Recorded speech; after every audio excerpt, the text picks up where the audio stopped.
Boa noite. Eu não sei nem como iniciar uma live como essa. Quem nos assiste provavelmente te conhece, sabe da sua importância para a televisão, para a novela, cujo recorte é a nossa tônica, mas é uma emoção muito grande falar com alguém que viu o nascedouro da telenovela no Brasil. Seja muito bem-vindo. Muito obrigado. Eu que agradeço a oportunidade, né, de compartilhar um pouco do que eu já vivi, né, no meu trabalho profissional enquanto ator e também falar um pouco da minha vida pessoal, né, porque às vezes a gente é artista, né, e quem não é artista gosta de saber o que acontece por detrás dos bastidores, a vida pessoal. Eu estou aberto a qualquer pergunta que você tiver ou qualquer pessoa que já tenha se manifestado anteriormente aí, tá bom? Bom você tocar nesse assunto, porque eu já explico para você e para os seguidores qual vai ser a dinâmica da live de hoje. Eu já disse na apresentação que seria um pouquinho diferente. Nós vamos começar falando do recorte Dona Beija. Vamos, posteriormente, falar da sua trajetória, da sua história na televisão, aproveitando também a oportunidade dos 70 anos da TV no Brasil. E, diferentemente do que a gente fez nas lives anteriores, nós vamos abrir um espaço de interação pelos comentários dos nossos seguidores com você. Vamos ver se essa dinâmica vai dar certo.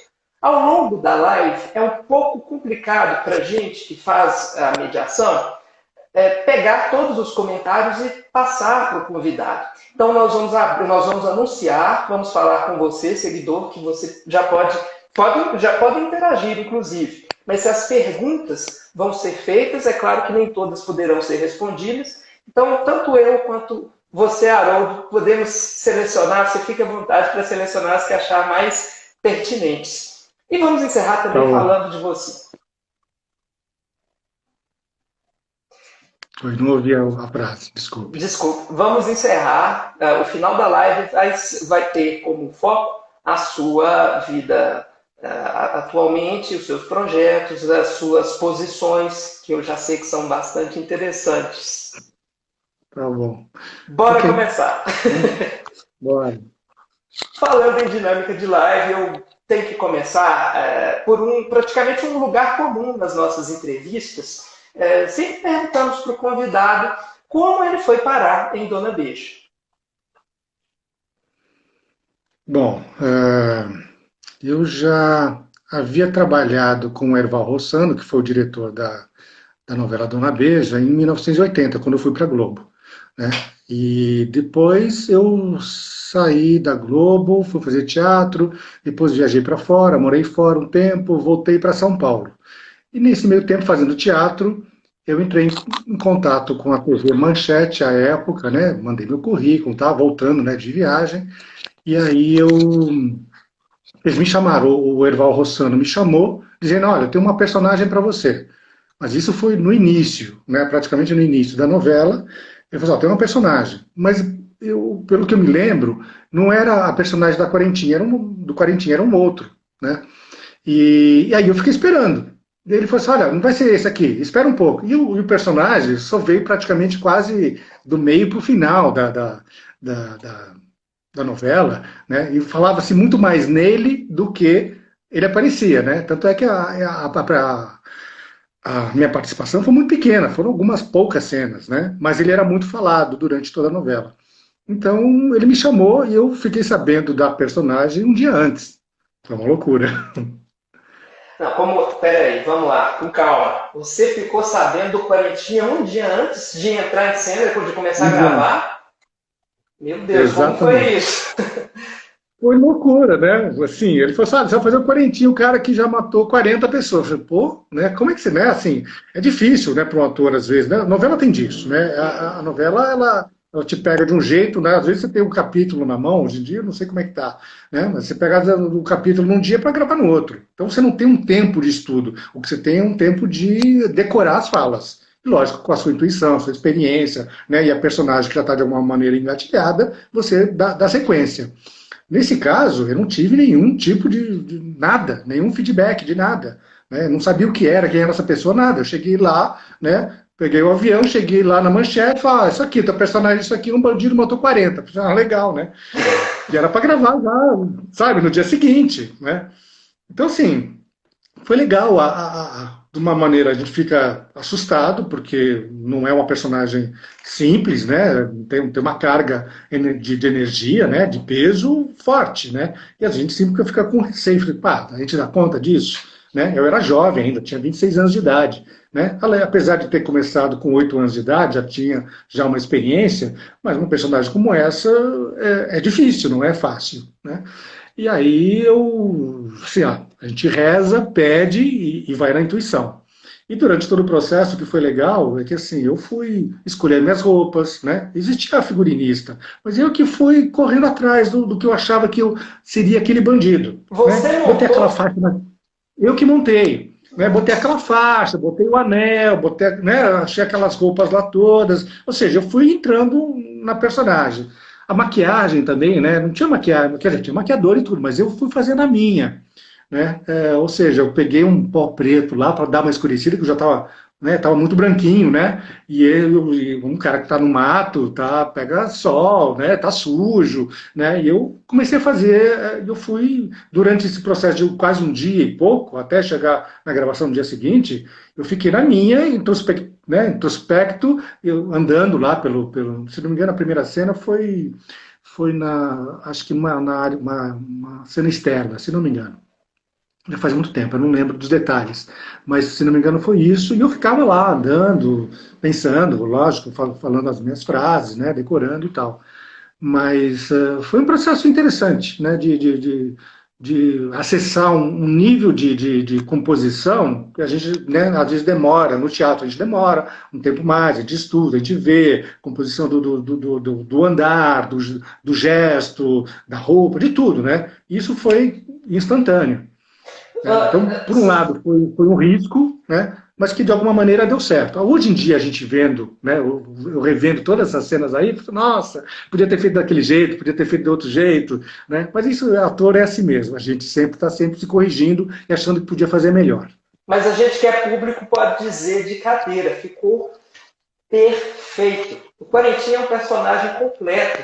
Depois a gente vai falar um pouco mais sobre os atributos do Quarentinha. Mas você entrou nesse mérito da composição física do personagem, que partiu muito da sua iniciativa.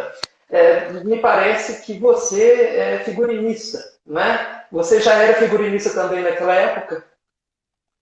Não, não, ainda não. Eu comecei a trabalhar, porque assim, eu trabalhei em várias áreas do teatro, né? Então, desde ser o cara que limpa, o cara que faz a luz, o cara que mexe no som, ou seja, que tinge a roupa, né? A gente tinha um grupo de pessoas que trabalhava meio que, assim, uma comunidade, né? Cada um fazia uma coisa que dava. A gente tinha poucos recursos, então a gente que fazia.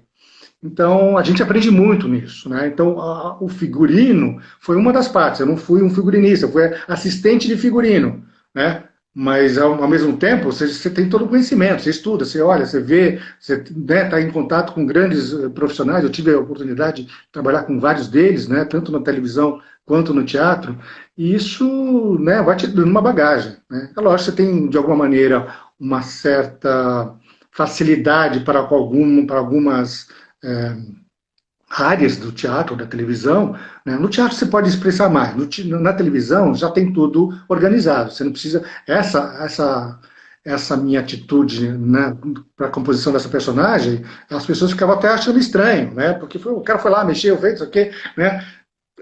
Geralmente não é assim que acontece, né? Mas eu fui tipo quarentinha mesmo, foi engraçado isso. E o Erval Rossano liberou você. Pode fazer à vontade. O Erval Rossano, ele liberou você. As pessoas não estavam entendendo, porque como era uma coisa muito forte, eu entrei naquela e tomei aquilo como uma coisa minha. Falei, olha, ninguém vai poder me ajudar nisso aqui. Por mais que às vezes tenha um figurinista, ou diretor, ou, né, sei lá, quem que possa te dar uma dica, o trabalho de ator é sempre dele. Né? Você que sabe o que está se passando na tua vida, por que você atraiu esse tipo de personagem para a tua vida naquele momento. Né? Então, assim, pô, né, eu já tive várias experiências de várias personagens de todo tipo. Né? E ao longo do tempo eu aprendi e falei, olha que legal, é meio parecido com o que eu estou vivendo. Né? de alguma maneira, fazer uma analogia, né? Agora, você trazer para isso, para o teu universo, essa personagem, né? Naquele momento eu ainda não tinha essa consciência, eu só tive essa consciência de relacionar a personagem e a minha vida pessoal um pouco mais tarde, né? Mas foi muito forte, foi bem legal de saber, né, o impacto que causou até mesmo nos próprios colegas de trabalho, né, no pessoal da produção. As pessoas ficavam me olhando meio de lado, né, eu ficava meio afastado, e, né, meio taciturno, né, que é exatamente a figura do próprio Quarentinha, né? Eu fiz isso, né, não só em cena, mas fora dela, né, e as pessoas ficavam, né, de uma maneira surpresas com isso. Foi interessante o processo. Eu não tinha tempo para isso. Né? Falando, Eu não tinha tempo para fazer o processo laboratório, então foi durante o próprio dia e meio que eu tinha para começar a fazer. Né? Então foi legal. alguém do elenco chegou e falou assim, cara, você é muito doido, com um comentário assim direto. Ah, não chegou a ter, mas os olhares, né, das pessoas, você sente, né, que tem, né, tem um estranhamento, né? Porque assim, eu conhecia muitas das pessoas que estavam né, que eram do elenco, tal, algumas pessoas de produção que a gente sempre se cruza, né? As pessoas já me conheciam. Eu sempre fui muito quieto, até meus 30 anos de idade, eu era o quietinho da turma. Eu não abria minha boca para dar opinião de nada.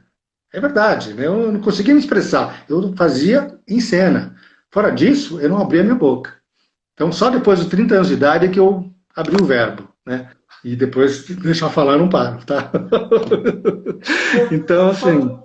Falando em Erval É. Rossano, a nossa homenagem a ele, vou aproveitar para agradecer a presença do filho dele, diretor também, Ah, tá aí. Erval Abreu, que está aqui com a gente. Muito obrigado, Legal. Erval.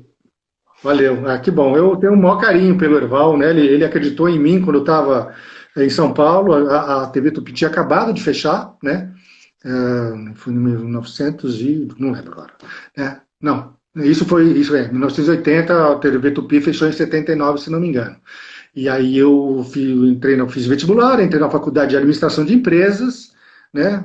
Que não tinha nada a ver comigo. Fiz lá só para entrar numa faculdade, né? Não era a minha intenção. Fiquei 3 meses, aí ele me chamou para fazer uma novela Marina na TV Globo. Então eu tenho o maior carinho por ele, né? Ele acreditou, né? Pegar um paulista, né, que ele nunca sabia quem que era, né? Lógico, ele devia ter, né, as suas informações a respeito, né, do meu trabalho enquanto ator da TV Tupi, né? Então foi bem legal. Ele sempre teve um carinho, né, como pessoa e como profissional. Guardo boas recordações dele. Você Então, disse, obrigado ao filho dele aí, né? Eu te garanto que ele tá assistindo a gente aí e está comungando com a nossa história, sem através dúvida, da dona dele. sem dúvida. Você diz que já estava escalado para o elenco, mas que outro personagem era destinado a você, desde o começo da novela. Sabe dizer qual personagem era esse? Não, ele não falou. Pessoal, ele falou, tinha na cabeça dele qual personagem eu poderia fazer, mas ele nunca falou, né? Uhum. Então, eu não sei, porque ele tinha essa coisa, né? Dá um estalo, ele vai e faz, né? Então, eu não tinha ideia. Mas o que eu me lembro é que eu tinha uma outra personagem e ele me chamou para fazer isso. Não, quero você, vai ser você. Eu, tá bom, vamos embora, né? E fui, E com a cara e a coragem. ele chegou a confidenciar você por que da sua escolha para o Corinthians? Não, não sei por quê. Né? Ele apostou, né, na minha figura, na minha possível capacidade de enfrentar essa personagem, né, e eu acredito que foi bem sucedida, né, de ambas as partes, da escolha dele, do meu trabalho. Eu, como eu digo, né, poderia ter sido bem melhor. Hoje eu olho para trás, podia ser assim, podia ser assado, né, mas eu acho que valeu o trabalho, o esforço de todos, né, na verdade, da equipe, né. A TV Manchete me lembra um pouco a TV Tupi, né, que às vezes não tinham alguns recursos, né, tecnológicos ou de estúdios e tal, e a TV Tupi tinha essa coisa da garra, né, então o pessoal trabalhava assim com esse afinco maior, foi muito interessante. Você então pegou uma novela que já estava caminhando, ao entrar na novela, ela já estava. Foi na terceira, né? Praticamente na última fase da novela. Isso. Você chegou a acompanhar os capítulos anteriores pela televisão para saber depois onde é que você iria pisar? Sim, eu acompanhava. Eu não me lembro se eu assistia todos os capítulos, mas é lógico, a gente fica esperando, né? Eu não sabia qual personagem ia ser, você fica ansioso, né? E eu esperei alguns meses, não foi assim, tipo 15, 20 dias, um mês. Foi uns 2, 3, 4 meses, eu não sei quanto tempo foi, mas era uma coisa, uma espera muito longa, né? E eu falei assim, acho que não vai rolar mais. Então eu já estava pensando até em outras coisas, né?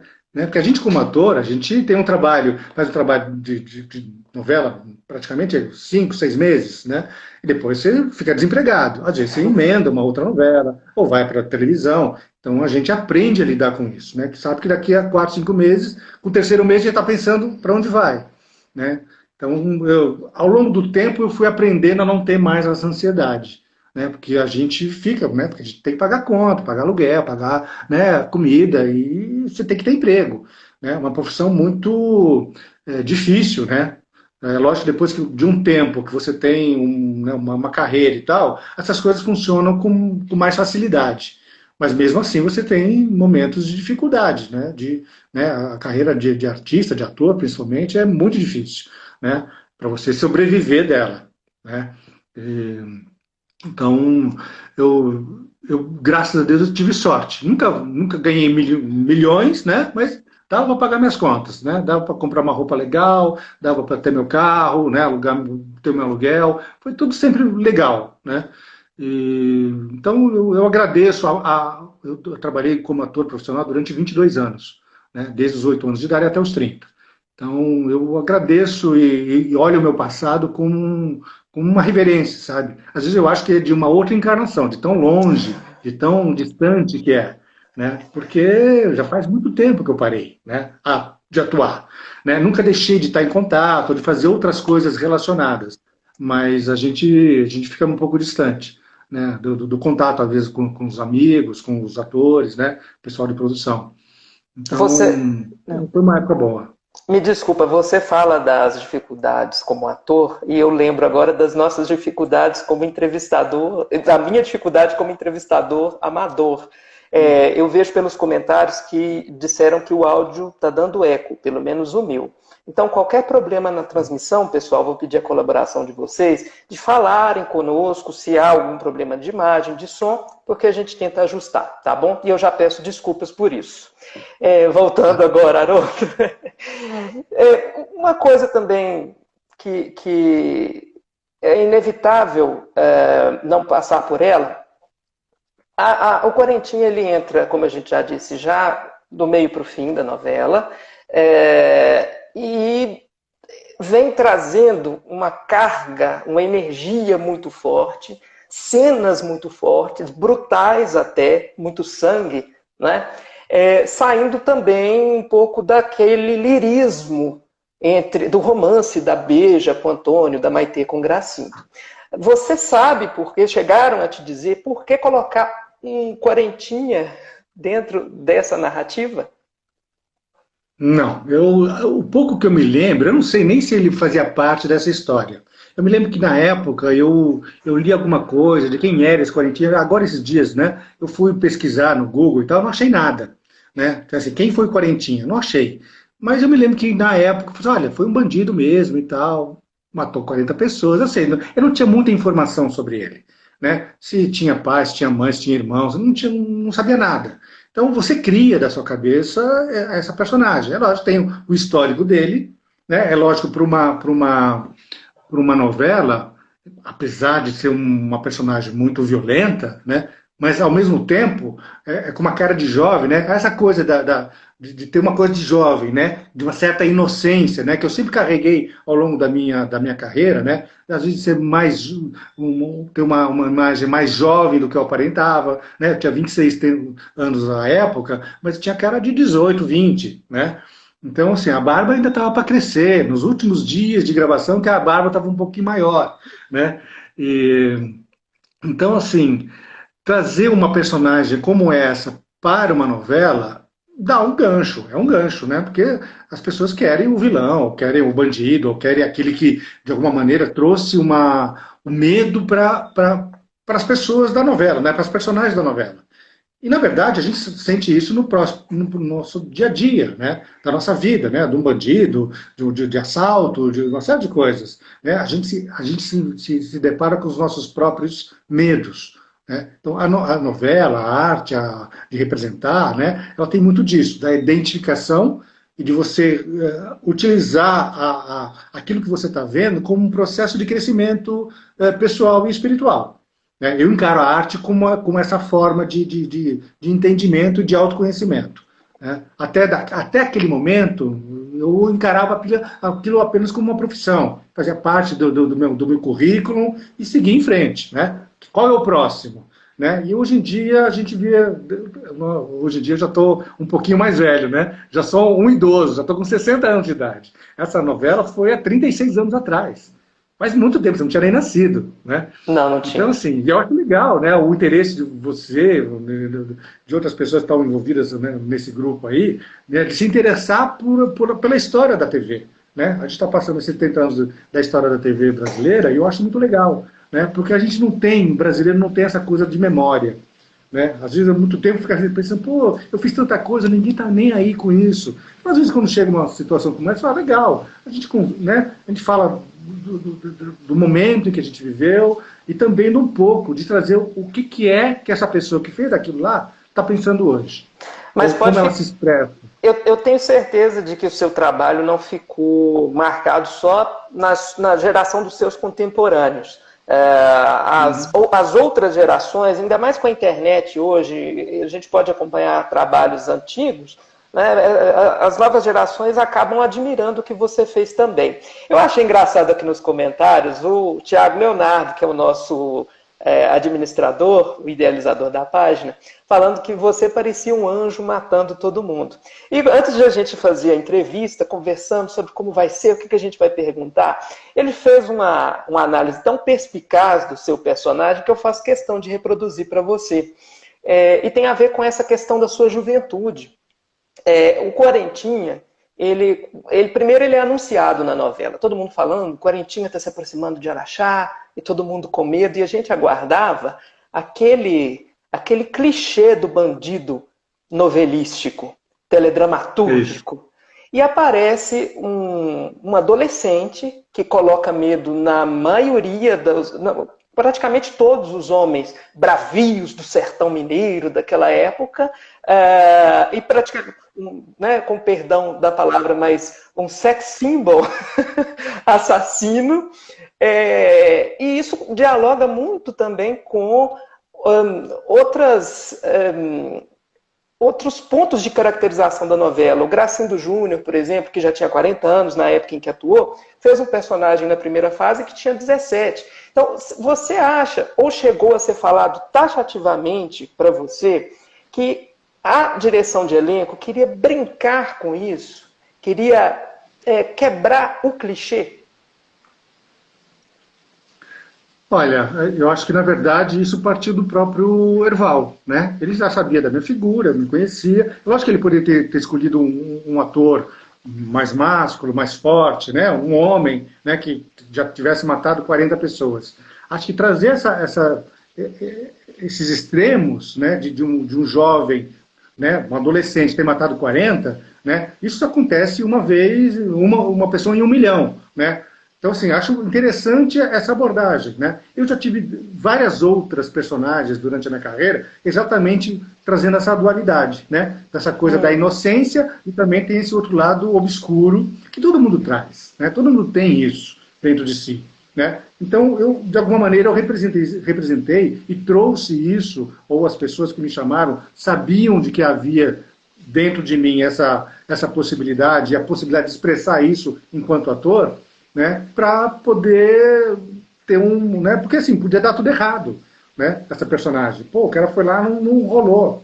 Essa coisa do sex symbol rolou, foi muito engraçado essa personagem, durante o próprio processo, né, eu vi olhares, né, de homens e mulheres atraídos pela figura do Quarentinha, que era eu, Haroldo, mas era o Quarentinha, né? Então havia uma mistura, né, do ator com a personagem, e existia, né, ouvia pessoas, de pessoas até famosas, falavam, olha, tal pessoa curte o Quarentinha, gosta muito do Quarentinha.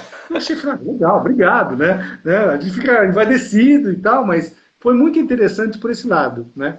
É lógico que foi um pequeno período da minha vida e logo passou, né? Mas foi bem interessante essa imagem, né, de sex symbol do bandido, né? Então, Mas você foi... já vinha de um percurso, vamos dizer assim, de sedução do público anterior. Esse interesse de cunho sexual pelo Correntinha, você atribui a quê? Você acha que a maldade ela é mais picante?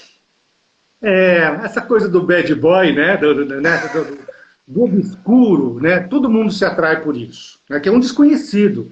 A gente se atrai pelo desconhecido. Né? Então, os grandes escritores, né, os grandes diretores, os grandes atores, sabem disso e utilizam isso com maestria. Né? Eu, naquele momento, não tinha essa maestria. O que tinha era a indicação do Erval, um texto e um personagem. Né? Um personagem que estava lá e que eu podia, né, trabalhar em cima dela. Não me foi dado muitos recursos, eu tive que criá-la, né, rapidamente, e deu certo, mas podia dar tudo errado. Né? Então, a gente, enquanto ator, a gente corre muito risco quando a gente atinge, né, quando a gente se manifesta com uma personagem como essa. Não é fácil. Né? É um risco, porque às vezes a gente erra, e erra feio. Né? No caso, deu sorte. Né? Então, eu tive, graças a Deus, no contato com diretores, com outros atores, né? Eu tive uma grande escola. Né? Comecei pequeno, trabalhando com grandes astros da TV.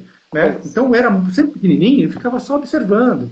Né? Eu ficava olhando como eles falavam, como é que eles interpretavam, como eles agiam com outros atores. Então, isso tudo foi criando dentro de mim uma forma de ver o mundo.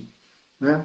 Então, foi muito interessante essa forma. Então, você está em contato com grandes atores, você está em contato com a experiência.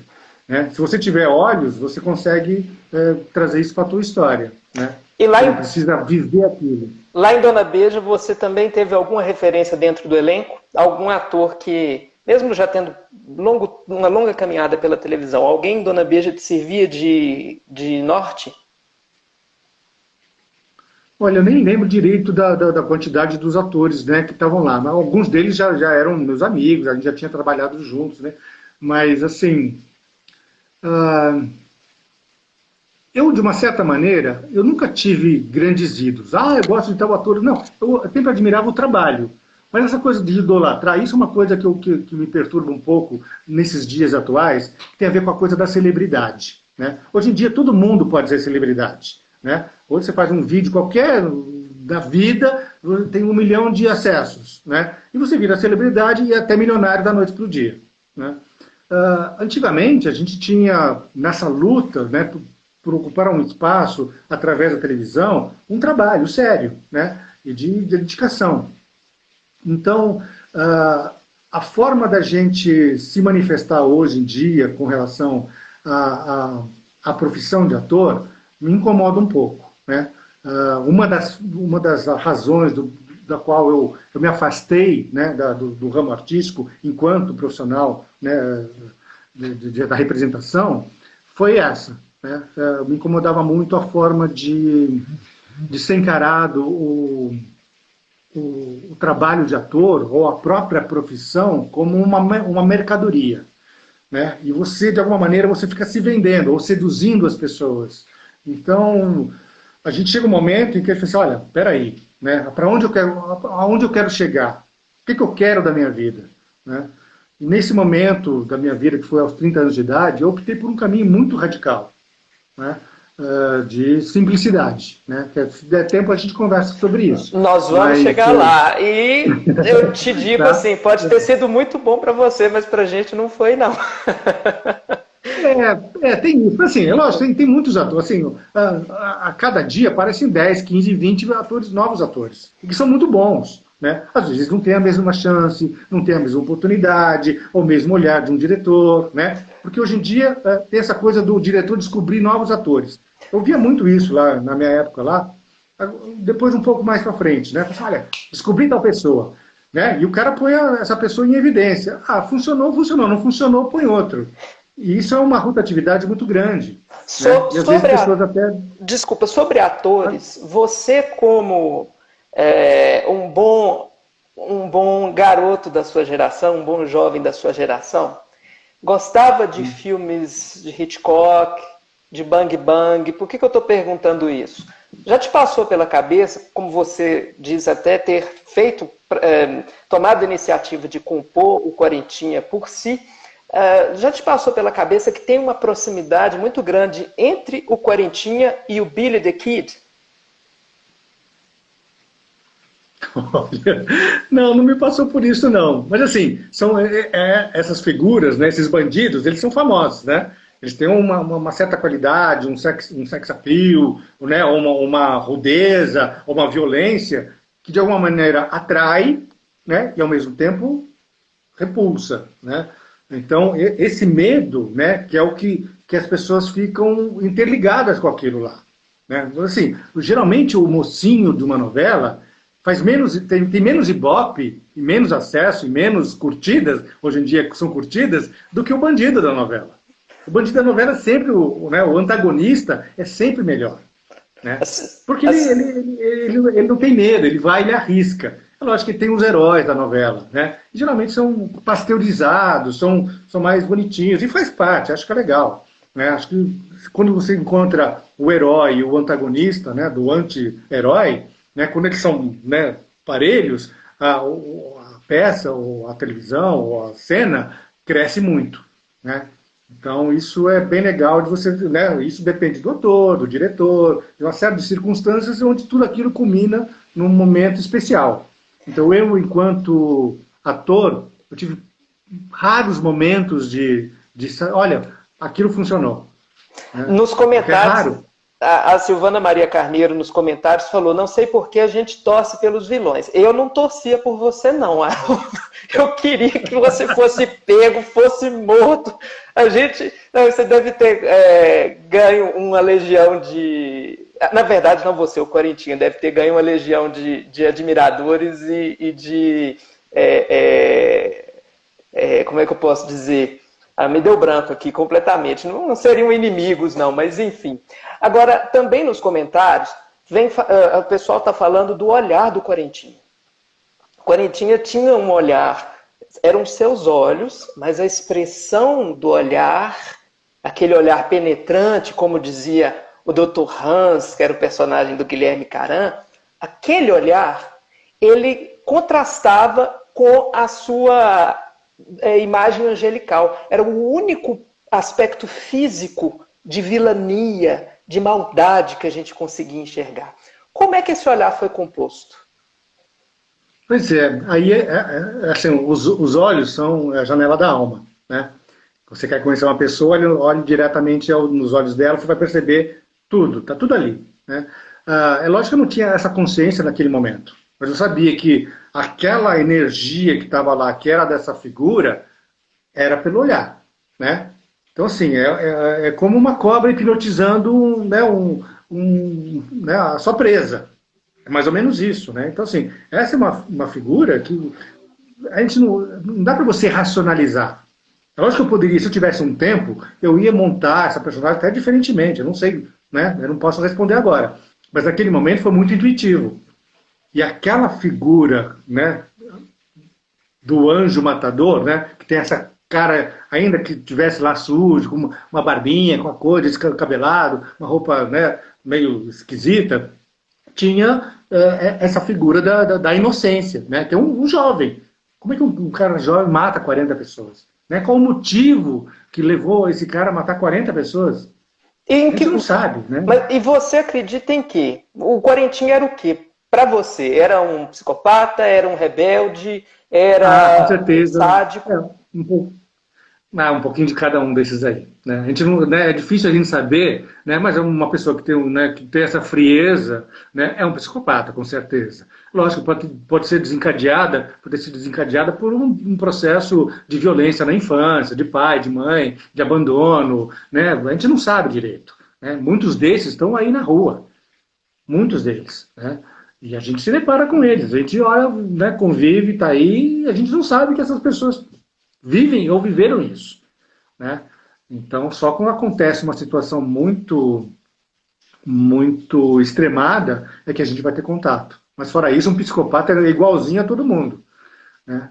E numa novela, na arte, né, vale tudo, né, desde que seja com qualidade, com um certo conhecimento, né, uma base estruturada de conhecimento da vida psicológica, postural, né, tem uma série de dados que você vai juntando ao longo do tempo, né, para chegar em determinado momento você poder expressar aquilo da melhor maneira possível, né. Então, eu achei que naquele momento, essa figura, através do olhar, né, expressava isso, né? Então, era a única coisa, porque ele praticamente não falava muito, falava pouco, era de poucas palavras, né? Não tinha um discurso, né, verbal, era mais discurso do olhar mesmo, da figura, né? Até eu estava olhando uma hora que ele está andando lá, né, durante a ponte lá, que o cara fala, quarentinha, não sei o quê, olha que interessante, né? Eu me olhando como ator, olha, o cara está com um andar diferente, eu nunca andei daquela maneira, é um andar de bandido, olha que legal, né? Eu me olhando 30 e tantos anos depois, olha, interessante, né? Enquanto analisando, julgando o trabalho de um ator. Não eu, Haroldo, eu não estou aqui me vangloriando, ou falando que eu fiz bonito. Não, acho interessante o processo que um ator tem ao descobrir as suas formas de representar uma personagem. Então, aquele momento, você olha, é um dado importante. A forma de andar de um bandido é diferente, né? É incrível você falar que isso aflorou espontaneamente, especialmente nessa cena, porque eu mesmo, quando eu assisti pela primeira, segunda e 20ª vezes, na hora que você vira para o Guilherme Caram, e olha para ele com aquele cinismo todo, eu imaginei que aquilo tinha sido ensaiado várias vezes, porque me dava raiva. Eu olhava e falava, gente, não é possível. O homem matou o elenco todo e volta e ainda por cima dá aquela viradinha assim. Mas, gente, não quero perder o gancho. Estou vendo muitas perguntas aí nos comentários. Para quem entrou mais tarde, quero lembrar vocês que nós vamos ler alguns desses comentários adiante. Então, continuem conosco na live. Daqui a pouco a gente faz os comentários de vocês para o nosso convidado, para o Quarentinha. Tá bom. E, como eu disse, eu não queria perder o gancho. Vamos voltar ao gancho. Esse personagem fortíssimo te trouxe algum sofrimento emocional? Olha, por incrível que pareça, não. Ao longo de outros momentos da minha vida, assim, é importante a gente descobrir que quando você faz uma personagem, ela não fica ali, né? Principalmente no teatro, mas na televisão também, né? No teatro a gente tem uma possibilidade de estudar um pouco mais. E ele não fica ali atrás das cortinas. Fechou a cortina, você vai para casa, esquece. Não funciona assim, né? Porque o trabalho do ator, você passa o dia inteiro pensando naquela personagem, né? Seja rememorando as tuas frases, né? O teu gesto, a tua voz, né? É tudo ao mesmo tempo. Então você tem um controle sobre aquilo. O que é importante é o psicológico, logicamente, né? De acordo com a tua capacidade de se ver enquanto ser humano e enquanto a personagem. Às vezes juntam e você percebe que está tudo ali. Então, você me trazia assim, olha, por que o Haroldo fez uma personagem que mata 40? Eu não tenho a mínima ideia. Até hoje eu vou assim, talvez você... Daí eu fiquei pensando, olha, de repente foi, sei lá, uma vida passada que eu tive, né? Para quem acredita nisso, né? Foi uma vida passada, o cara tá lá, foi lá e deu uma catarse toda, deu uma limpada e seguiu em frente. Não sei, né? Porque é muito difícil uma personagem desse, né? Porque eu nunca matei nem mal mato mosca ou formiga enquanto eu ando na rua, né? Eu olho para o chão para matar a formiga, então eu jamais teria essa capacidade, essa coragem de fazer isso, né? Então fica no plano do imaginário mesmo, né? E se eventualmente eu fiz isso em algum momento de outras vidas, pode ter sido expresso ali né? A gente atrai, toda assim, na vida a gente atrai muito aquilo que a gente já viveu. Seja nessa ou em outras encarnações, a gente meio que rememora. Você pode ficar naquilo, né? Eu tive outras personagens importantes da minha vida, da minha carreira, que estão até hoje, né? O meu Pelé de Lima está até hoje. As pessoas falam, legal, até hoje. Tá, legal, né? Mas, né? Já foi, né? Para mim é um período jurássico da minha vida, né? de muito tempo atrás, né? Mas ao mesmo tempo é legal, porque ficou no imaginário, na emoção, na energia das pessoas. O Então, pessoal tá a lembrando figura do meu pé de laranja lima aí nos comentários muito também. até hoje. Às vezes eu boto uma fotinho, ou uma pessoa me marca de uma foto que eu tenho, não sei o quê, vai lá, tudo, que legal, que lembra. E faz 50 anos, cara. É Nós muito vamos, tempo. nós vamos abrir uma janela só para o meu pé de laranja lima daqui a pouco também. Quem tem saudades dessa produção, fique conosco e chame também quem não está conosco e gosta dessas memórias. Agora, um pouquinho sobre as gravações, Haroldo, o que chama atenção nas cenas do Quarentinha é a quantidade de cenas noturnas, o que é natural para um bandoleiro, né? A que horas exatamente essas cenas eram gravadas? Onde eram aqueles matagais em que o Quarentinha sempre aparecia? Como era o contexto? Pois a maioria das cenas eram noturnas, sim. Acho que para trazer um pouco essa coisa do soturno, né? Do medo, né? Que está escondido atrás das árvores, tem tudo isso, né? Aí tem uma coisa da própria escritura e da própria direção, que eu acho que foi acertada, né? Acho que tem uma ou duas cenas, uma hora que eu mato o Jonas Mello lá, né? Nosso querido, saudoso, né? Que nos deixou há alguns dias atrás, né? Aquela foi uma cena diurna e até aquela que eu estou passando lá na pontezinha. O resto é tudo noturno, se não me engano. Me lembro até uma cena que eu estava na porta da casa da Beija, né, com um chapéu, naquele momento estava usando chapéu, que estava chovendo. Eu não sei se era chuva de verdade ou se era caminhão de coisa, eu não lembro direito. Mas eu estava com febre de quase 40 graus. Aquela cena em que Percebe? você e a Maitê Naquela finalmente se cena que eu encontram? estou assim, fora da casa, olhando para a casa da Beija, numa cena externa, noturna. Ah, Eu estava tá. com febre de 40 graus, eu não falei para ninguém, né? Em outros momentos, você, cara, vou pro hospital, vou para, né, pro pronto-socorro, tomar um negócio, nada.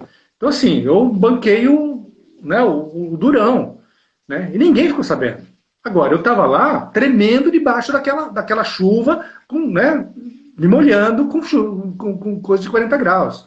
Então, a gente passa, às vezes, algumas situações, né, que ninguém sabe, né? É só a gente, enquanto ator, ou as pessoas envolvidas, é quem sabe da dificuldade que, às vezes, a gente vê tudo bonitinho, certinho, não sabe que demorou horas para você esperando aquela cena, né? Porque na televisão, você espera muito. Você vai lá às 8 horas da manhã, você vai gravar às 4 da tarde.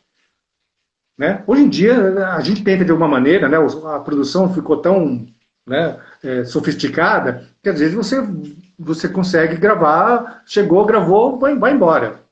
Né? Mas mesmo assim tem um volume muito grande. Às vezes quebra lá a câmera, a luz não está boa, o ator atrasou, tem uma série de dados que fazem parte desse processo. Né? Mas é interessante saber que a gente, enquanto ator, tem muita dificuldade para deixar o produto final chegar lá na tua casa, você sentado no seu sofá, que bonito, que bom, que ruim, né? Então, essas imagens noturnas, uma delas que me chamou a atenção foi essa, né? Deu com febre de 40 graus. E foi difícil, mas a gente encara, né? E vai. Pouco depois Essa é a profissão de ator. Pouco depois dessa cena em que você está agora revelando para nós, né, com febre de 40 graus, na porta do Liceu da Beija, pouco depois dessa cena, você aparece, tenta violentar, você não, o Quarentinha tenta violentar a personagem da Maitê Proença. Essa sequência, existiu um hiato, um intervalo entre as duas, né? Uma foi gravada fora, outra em estúdio. Quando você participou de estúdio, você já estava recuperado? Com certeza. Acho que foi esse dia porque assim, todas as cenas noturnas foram gravadas em 1 ou 2 dias, né? Como eram as cenas externas e tal, se não me engano. Depois é que eu voltei, acho que eu gravei poucos dias, eu não gravei muito tempo, né? Porque eram poucas cenas, eu não tinha, deve ter sido umas 10 cenas, eu não lembro direito, mais ou menos isso. Né? E aí eu gravei em 2, 3 dias externas e acho que um dia interna, né? no estúdio. Então, eu não lembro se eu fiquei saudável antes ou depois, mas no dia que eu me encontro lá com a Maitê, né, na personagem Dona Beija, eu estava tranquilo, estava bem. Então, foi legal. Essa cena é praticamente também o arremate. Ela foi ao ar no último ou no penúltimo capítulo, se não me engano. É, Acho que sim. antes de ela acontecer, e antes de acontecer também a cena que nós já citamos com Guilherme Caran, que era o Dr. Hans na novela, você sumiu. O seu personagem mata o personagem do Jonas Mello, o promotor José Carneiro de Mendonça. Você dá um tempo e retorna no último capítulo. No começo, no começo não, porque você já entrou no final, mas esse regresso era programado mesmo para o último capítulo, ou a repercussão positiva do personagem fez com que clamassem pela volta dele? Talvez, eu não sei. Eu não saberia te responder hoje, né, o que aconteceu. Mas acontece muito isso. Em novela tem muito disso. Né? Às vezes uma personagem está lá apagado e o ator é bom, ou a cena funcionou, né? O diretor ou o autor muda para, opa, vamos aproveitar isso aqui que deu certo. Então, provavelmente pode até ter acontecido isso. Eu não sei te responder. Mas se foi, acho que, né, foi acertado, né? Enquanto personagem, enquanto, né, enquanto obra artística, acho que foi uma personagem importante, apesar de pequena, né, de ter pouca cena, né, enquanto ator, mas ele era muito falado, né, então ficava nesse imaginário das pessoas, né, e trouxe uma culminância na energia da própria Beija, né, olha, eu cansei da vida, me mate. E ele não queria matar, ele queria outra coisa, né? Ele matou todo mundo em volta, mas para chegar na Beija, olha, já ouvi muito a dona Beija, eu quero ela, né? Então tinha isso, né? Então o que é que chega uma pessoa, né? O que é que o cara, né? Lógico, a dona Beija era admirada e desejada, né? Por todos, de alguma maneira, né? E não menos pelo Quarentinha também, né? O tema de abertura da novela falava isso, era quase a narrativa da novela inteira, né? Mas, Haroldo, Sim. desculpa, teve um delay aqui na conexão. Eu queria saber, você fala naturalmente você vai se lembrar de uma cena em que você gravou com 40 graus de febre, mas outras cenas de peso nessa novela também ficaram marcadas na sua memória? Você consegue se lembrar com detalhes? Por exemplo, da cena da morte do José Carneiro de Mendonça? Daquela perseguição, porque ela também é uma das cenas antológicas da novela, não é? Você se lembra como é que foi feita a sequência? Que ela é uma cena muito complicada. Com o Jonas Mello, é isso? Com o Jonas Mello, isso. Tá, eu não lembro direito do nome das personagens, né, mas assim, não, tudo bem. Assim, toda a sequência gravada, eu não participei, né? Dessa correria atrás do Quarentinha, que eram outras pessoas, outros personagens. Eu só aparecia naquele momento atrás do arbusto e enfiava as duas facas na personagem do Jonas Mello, né? E aquele olhar de sanguinário, né? Então, assim, foi muito rápido aquilo tudo. Eu não tive o contato, né? O problema o problema não, faz parte do nosso trabalho, né, enquanto ator. Às vezes você faz uma cena que você não teve contato com aquele ator, com aquela situação. Então você tem que trazer toda aquela energia do que foi passado, imaginar, para trazer aquela emoção para aquele momento. Né? Então se ele soubesse que estava sendo perseguido, ele correu durante 2, 3, 5 dias pela floresta, né? Então o próprio movimento do ator é diferente. Né? Então, é difícil, às vezes, a gente ter essa noção e ter essa capacidade de perceber todas essas situações. Né? Não é fácil. Então, se você tem um bom diretor, olha, presta atenção, o cara está vindo dali, a gente já gravou essa cena, aconteceu isso, isso, isso. Então, um bom diretor fala isso para você, ele te dá algumas dicas, porque ele passou aquilo, eu não. Né? Eu só tenho o papel, né? Que tá lá a cena, eu já estou em seguida sendo, né, fazendo aquela cena, mas o diretor ou outros atores do elenco sabem daquilo. Então é importante da gente, no bastidor, ter esse contato com os outros atores, diretores e tal, para saber o que está acontecendo. Então isso acontece em poucas obras, né? Seja da televisão ou do teatro. São raras as vezes onde você encontra uma comunhão de produção e de elenco de atores. É muito difícil. Né? Então, a Dona Beija é um desses exemplos de que tudo deu certo. Apesar de todas as dificuldades todos tinham, né? De calor, de recursos, de uma série de coisas. Né? Então, ela foi um dos exemplos. Eu não participei muito, né, porque ela foi uma novela longa, né, eu não participei 4, 5 dias, foi muito pouco. Né? Gostaria sim de ter participado mais. Eu acho que me ficaria à vontade com esse grupo de pessoas trabalhando, com certeza. Você exalta muitos pontos positivos do elenco, da produção, da composição da novela, mas qual foi a sua maior dificuldade durante as gravações, ou mesmo depois delas? Olha, acho que a maior dificuldade foi a composição, né? Eu não sabia se ia dar certo, não sabia se ia conseguir fazer, era uma grande interrogação para mim, né? Porque a gente tem o medo, imagina, pagar um mico, faz o cara e todo mundo começa a rir da sua cara, porque você faz, né? É horrível para um ator. Só que a gente erra também, né? A gente não é infalível. É lógico, né, que eu tinha muito mais chance de dar errado do que dar certo, porque eu não tive conhecimento, não sabia quem era, não sabia nada. O cara me pegou, vai lá. Agora, ele acreditou. E eu acreditei no que ele acreditou. Então vamos embora. Então, quando bate esse tipo de coisa, as coisas funcionam. É isso que é legal, às vezes é uma comunhão sem palavra, é uma comunhão de olhar, né? Você perceber, acreditou e dá certo, sabe? Às vezes você conhece uma pessoa em poucas horas, você fala, putz, parece que a gente se conhece há anos. É mais ou menos isso. Né? Então, às vezes você entra num trabalho como esse, você se sente em casa, você não se sente à parte disso. Né? Então, quando você tem essa comunhão de pessoas, todos lutando pelo mesmo ideal, é muito fácil de entrar.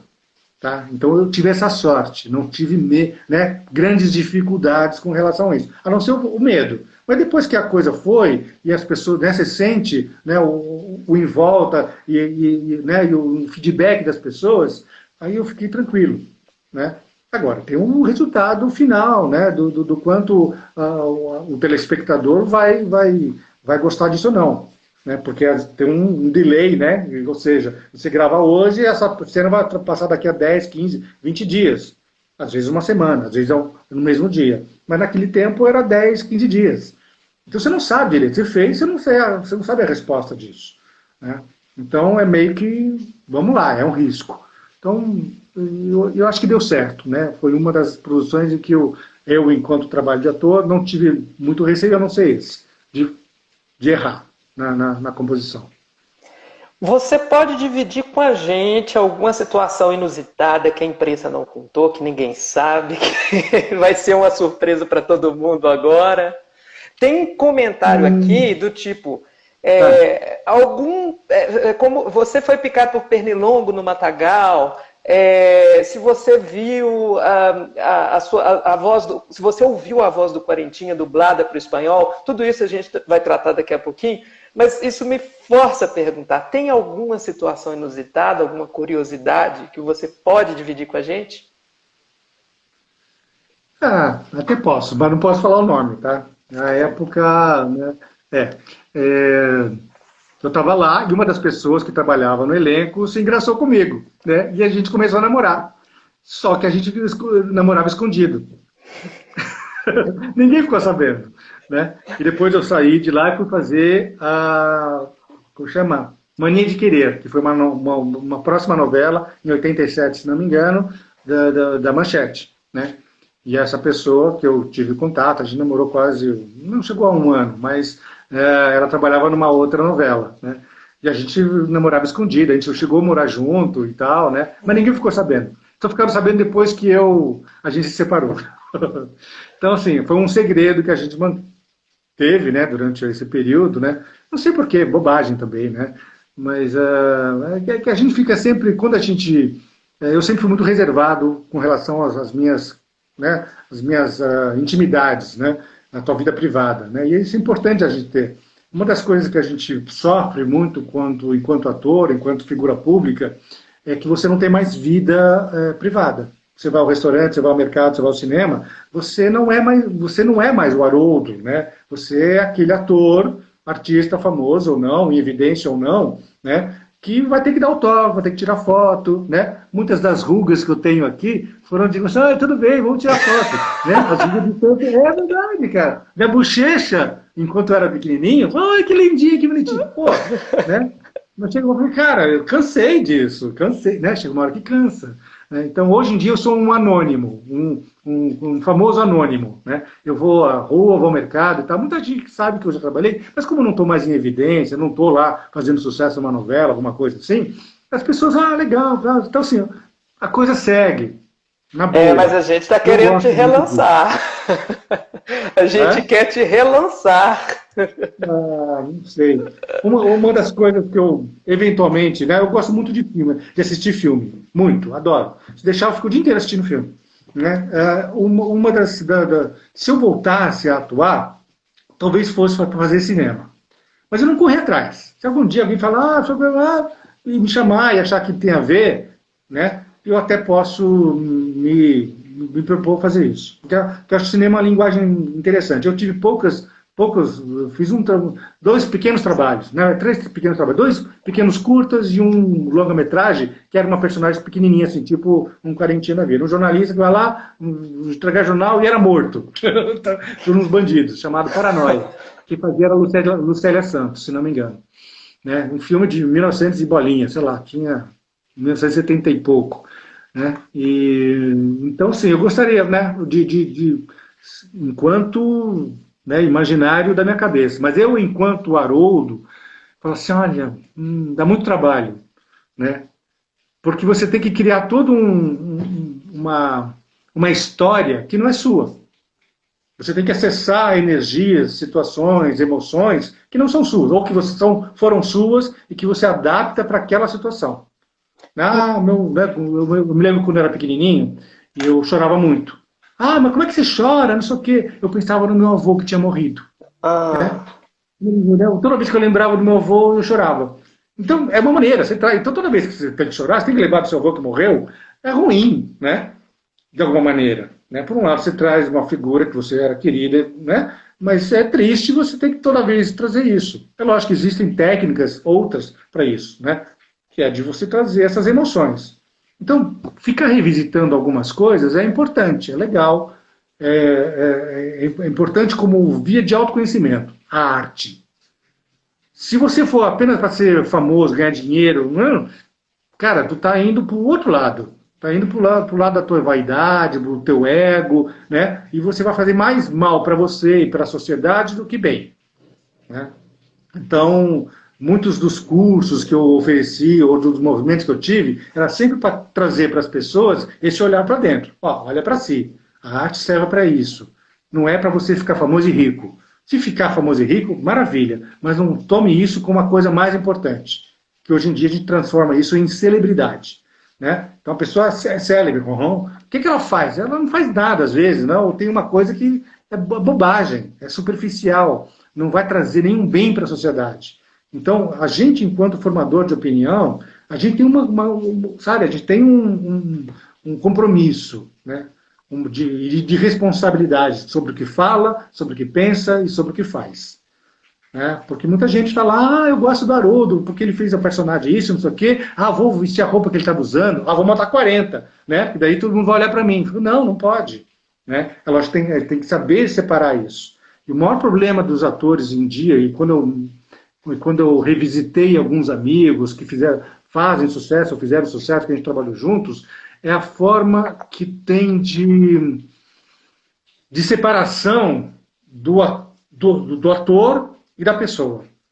A pessoa, ela encarna essa figura, porque o ator tem uma aura, né? Ele tem uma figura de andar, de se posicionar, de falar, de gestos, diferente de uma pessoa normal, né? E eu perdi um pouco isso. Hoje em dia eu sou mais relaxado, mas na época você faz pose, né? Porque você não pode ficar mal na fita. Você tem que andar bem vestido, não pode estar... Não pode, cara. Né? Porque vai sair na revista. Alguém vai falar mal de você, você não pode, né, tratar mal o seu público, e assim vai. Né? Haroldo, então, a gente entrou já no mérito da sua carreira e do ofício da atuação. Eu queria abrir um espaço agora para a gente ler um pouquinho os comentários. O que você acha? Tem muita gente falando sobre isso. E como você compôs... Eu estou vendo aqui, mas parou aqui. Você que está olhando aí, você está anotando...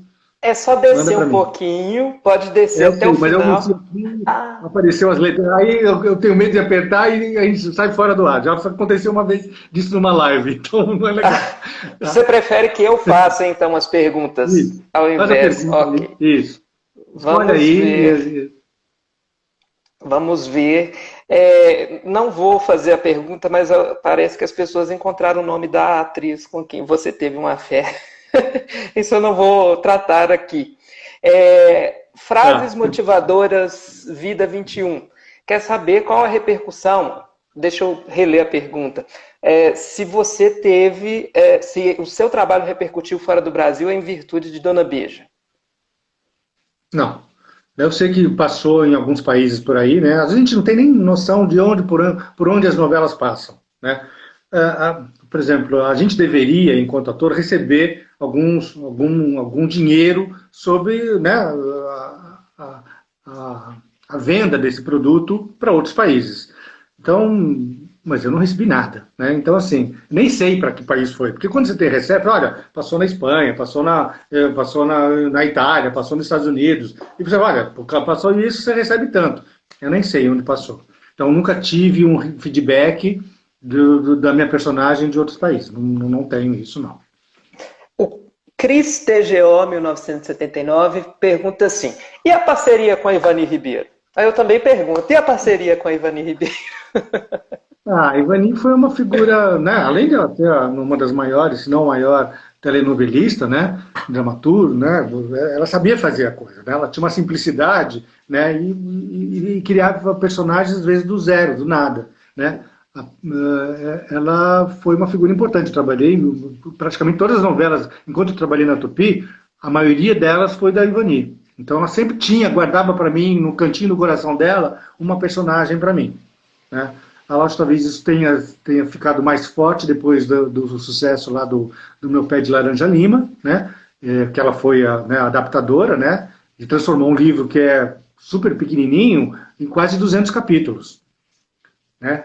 Então, assim, ela deve ter criado várias personagens, eu não lembro direito, né, do livro e tal, mas criou muita coisa e foi muito legal, né? Então, a partir daí, a gente fica meio que como um talismã. Eu, enquanto criança, enquanto, né, ator mirim, que deu certo, que fazia sucesso, que tinha um trabalho reconhecido, fica na mente de um autor e você segue com ele, né? É como um técnico de futebol vai trazer sempre aquele, olha, aquele jogador ali, vou trazer para o meu time, quando você muda de time. É um pouco isso, né? Então eu tenho um carinho por ela muito grande. Ela foi, né, se não fosse ela, talvez eu fizesse novelas mais esporadicamente, né? Ou talvez não tivesse tanto sucesso quanto eu tive na minha carreira. A Ivani tinha uma lista de atores prediletos, né? Tanto nos anos 70 quanto depois na Globo. Ela tinha uma admiração muito Uhum. especial pelo Irving São Paulo, que já faleceu Isso. também. E você era presença constante nas novelas dela. Você acha que foi É, também um queridinho da Ivani Ribeiro? eu acho que sim. É difícil a gente falar, né? Falar pelo outro, né? Ela tinha dentro de si, talvez, né? Eu encaro isso, a forma de eu estar sempre sendo chamado, praticamente todas as novelas dela. Algumas eu não fui porque não tinha idade, né? Ela me chamou para, ela queria que eu fizesse o Profeta, que quem fez foi o Carlos Augusto Strasser, também já falecido, né? Só que ele era um homem, eu tinha 16, 18 anos, era muito jovem para aquilo, né? Uhum. Então, algumas eu não consegui fazer porque não dava, não tinha o physique de rolo, né? Ou seja, você não tinha a figura adequada para fazer aquela personagem. Mas ela sempre me deu. Se eu fui queridinho, eu agradeço, né? De coração. Mas as novelas, eu me lembro que quando ela fez eu não sei se ela fez todas as adaptações lá para a Rede Globo, ela chegou a indicar meu nome, mas nunca rolou. Engraçado isso, né? Não aconteceu de eu refazer algumas novelas que ela estava, né, reeditando na TV Globo, eu fazer alguma personagem. Não aconteceu. Ela E aí mesma vai chegou a deve te procurar para te convidar para retornar a carreira de ator na televisão, pelo menos? Se não me engano, essa personagem do Irving em São Paulo, se não me engano, ela tinha me chamado. E aí não rolou, né? Porque daí chegar na direção, né? Né, assim, a TV Globo é completamente da TV Tupi, muito diferente, né? Então, tinham outras formas deles escolherem atores, né? Era outra forma, né? Ela trouxe a intenção dela, mas tinha outra maneira de lidar com isso. E eu nunca tive acesso a isso, né? Então quem me chamou foi o Erival Rossano, né? Foi outra história. Eu, na verdade, só fiz 2 novelas na TV Globo, né? A Marina, né? Que foi bem legal, foi um trabalho também interessante, que eu me casava com uma negra, né, que foi a Iris Nascimento, né, foi muito polêmico na época e tal, mas com a novela não fez um grande sucesso, era uma novela das 6, aquilo ficou meio que no plano mais morno. Se fosse uma novela das 8, tinha bombado, né? Então, assim, tudo depende da tua personagem, se é uma novela, né, do horário nobre ou não, tem uma série de coisas, de dados que fazem com que a tua carreira ela seja mais, né, evidente, né, mais bem sucedida do que outras. Então,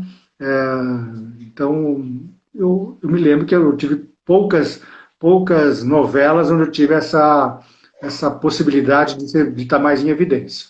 Você acabou Desculpa, você acabou respondendo a pergunta do Edson Vilares, que mora aí perto de você, no interior de São Paulo, sobre a novela Marina. Ele queria saber da sua avaliação a respeito dessa novela. A Florinda Mendonça pergunta qual foi a repercussão. Você chegou a comentar isso já conosco, mas as pessoas tinham medo do Quarentinha na rua, voltando agora para o recorte da Beija? Olha, eu acho que eu era tão diferente, né, da composição na rua, que eu acho que eu nem me lembro de ter sido abordado na rua. Eu não me lembro, faz muito tempo. Tá? Eu me lembro da repercussão que havia, né? Mas eu não me lembro de ter assim, eu tô com medo, né? Porque a gente sempre tem um feedback, né? Você fez, mas eu não me lembro, eu não posso te falar com certeza do que aconteceu na época, não. Perfeitamente. Nós vamos, pessoal, continuar lendo alguns comentários, vamos voltar um pouquinho para o nosso roteiro, mas vamos continuar falando no decorrer da nossa conversa sobre os comentários de vocês. Chamem quem gosta de Haroldo Bota e da história da TV brasileira para colaborarem com a nossa entrevista. Seguinte, falando da sua carreira, aproveitando a linha que os nossos seguidores inauguraram, como você foi parar na televisão? A gente falou muito sobre o fim da sua carreira, mas sobre o início a gente falou muito pouco. Você tinha 8 anos de idade e foi para a Record. Como que isso aconteceu? Olha, meu avô, meu querido avô, já falecido, né, ele leu um recorte no jornal, né, um jornal de grande circulação em São Paulo, eu morava lá à época, e ele falou, olha, a TV Record está procurando um menino, né, de 8 a 10 anos de idade, né, moreno, ou seja, com alguns aspectos físicos, e vai ter um teste lá, tal dia, tal hora. E deu o recorte para minha mãe e falei, tá bom, eu nunca tinha pensado em ser ator, nem minha mãe, nem meu pai, nada, ninguém era artista na minha família. E aí, ela me levou, minha mãe me levou, e tinham 300 crianças para fazer o teste. Né? Eu fui, acho que o terceiro ou quarto, se não me engano. Quem fez o teste foi o Fernando Torres, né? Falecido Fernando Torres, e o também falecido Walter Avancini, né? Que foram os diretores da novela. E aí eu fui lá, e foi muito interessante, né? Eles me deram lá um texto, olha, nem texto me deram, me falaram, olha, vai lá, faz uma cena, faz conta que você se perdeu da sua mãe, e você está na rua, e você tem que sair pedindo dinheiro, porque você está sem dinheiro, está com fome. E eu comecei a falar, e comecei a improvisar, e comecei a chorar, e aí os caras falaram assim, é você. Né? Eu fui o terceiro da fila de 300, literalmente. É você, mas a gente vai ter que fazer o teste com todos os outros. E eu fiquei lá horas esperando lá, né, o desfecho lá dos 300 fazerem o teste. E fui escolhido. Né? Então, e aí, começou a minha carreira. Então, foi que legal, interessante. Né? Não sabia o que era aquilo. Mas eu nasci para aquilo. Né? Naquele momento, falei, olha, é o meu destino. Né? Sabia decorar, sabia, de alguma maneira, interpretar, né, o que me era pedido. É lógico, com uma limitação de uma criança, né, do entendimento, mas era uma criança, né, e que sabia fazer as coisas que eles pediam. Então foi muito legal isso. Né. Depois fiz mais outra novela na Record, depois eu fui para Tupi, fiz As Bruxas, aí fiz um novo teste para fazer o Meu Pé de Laranja Lima. né? Porque eu sempre fui um menininho, né? Moreninho, bonito, né? Um timidozinho e tal. E quando foi fazer o teste pro meu Pelanja Lima, que era um garoto espevitado, extrovertido, até as pessoas ficaram assim, nossa, mas como, né? Então, assim, legal de saber que, enquanto pequeno, tinha esse talento, essa capacidade de atuar, né? Isso foi reconhecido ao longo do tempo, né? E em algumas novelas, né? E peças de teatro. Me desculpe, o autor da pergunta, eu peço desculpas a ele, porque ele fez essa pergunta há mais tempo atrás e eu acabei me perdendo aqui no meio dos outros comentários. Ele fala sobre o fato de a Maria Isabel de Lisandro estar em As Bruxas, que você acabou de citar, e também ele coloca que ela esteve em Dona Beija. Ele quer saber se houve um reencontro entre vocês, esse autor, cujo nome me escapou, perdão, se houve esse reencontro entre vocês e como ele teria sido em Dona Beija. Olha, eu acho que em Dona Beija eu não me lembro.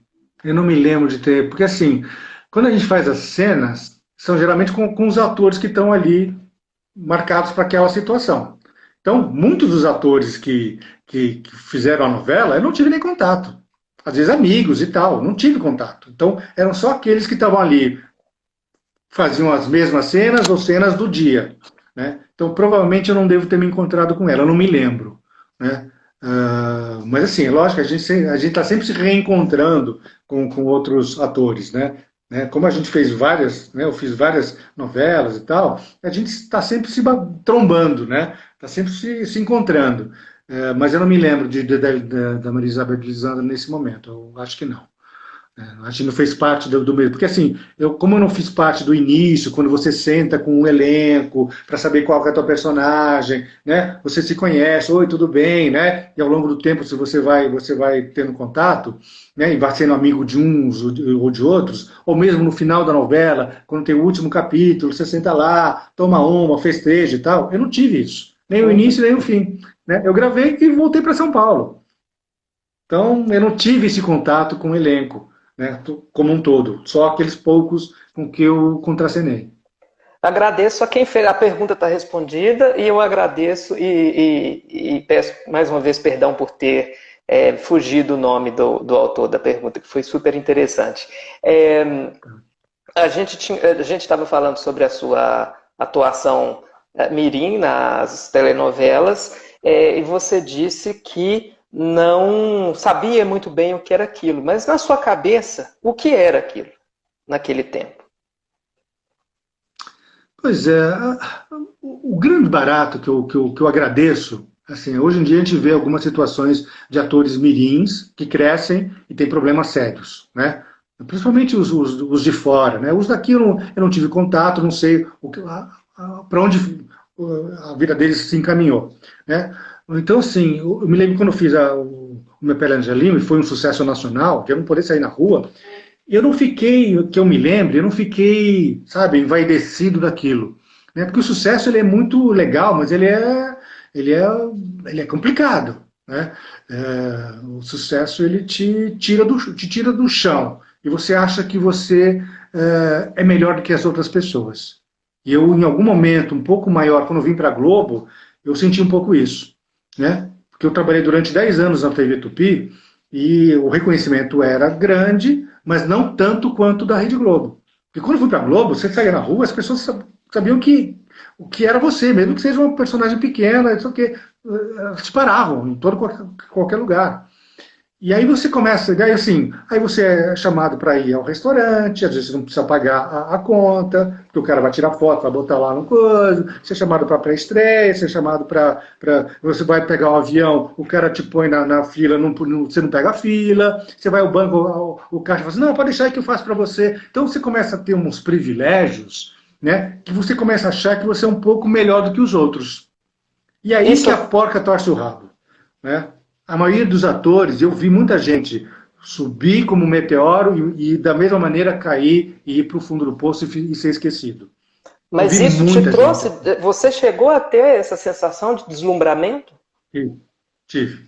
Em algum momento tive isso, e mesmo quando eu fiz a novela Marina, e depois eu fiquei um ano desempregado. Eu fiz a Marina, que foi um personagem legal, eu falei, não, você vai entrar na próxima novela. Ah, tá, maravilha. Já era para ser pro mês que vem. Ah, não, você não vai entrar nessa, você vai entrar na das 7. Ah, não, você vai entrar na das 6. Eu fiquei um ano esperando essa novela aparecer. E aí, né, graças a Deus eu tinha um dinheiro que eu tinha guardado, né, e deu para me manter durante esse ano.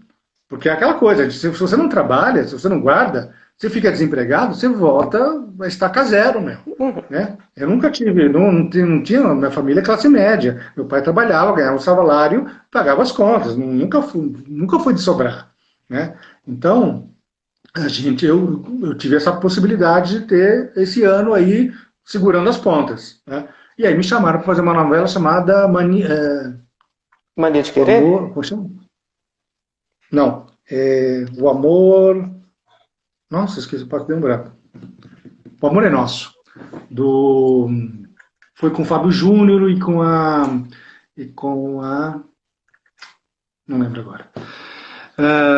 Faz tanto tempo, 1981. Desculpe. Não Tá? tem problema. E aí o autor era o Roberto Freire, né, que nunca tinha escrito uma novela, né, e aí botou 80 personagens. Geralmente uma novela tem 40, 50, hoje em dia tem até mais, né, porque tem vários autores, né, eles têm uma capacidade maior de administrar e já tem um conhecimento, uma sabedoria de como fazer uma novela, já tem uma metodologia. Antigamente era, vamos lá, vamos ver no que dá. Né? E o cara botou 80 atores. Só que chegou no meio da novela, não estava fazendo sucesso, ele não sabia o que fazer com um monte de gente. Ele, né, o diretor, o autor, né, a direção da casa, falou assim: olha, tira metade do elenco. E eu estava nessa metade. Né? Então, assim, muito louco, né? Meu E eu Deus. entrei né, pela porta da frente da Rede Globo e saí pela porta dos fundos. E isso eu, enquanto ator, enquanto, né, a minha carreira, a minha história, não, isso não pode acontecer, né? Então aquilo ficou uma indignação dentro de mim que eu não aceitava aquilo, né? Que tem a ver com o nosso ego, né? Não, eu não aceito isso, né? Eu mereço mais do que isso.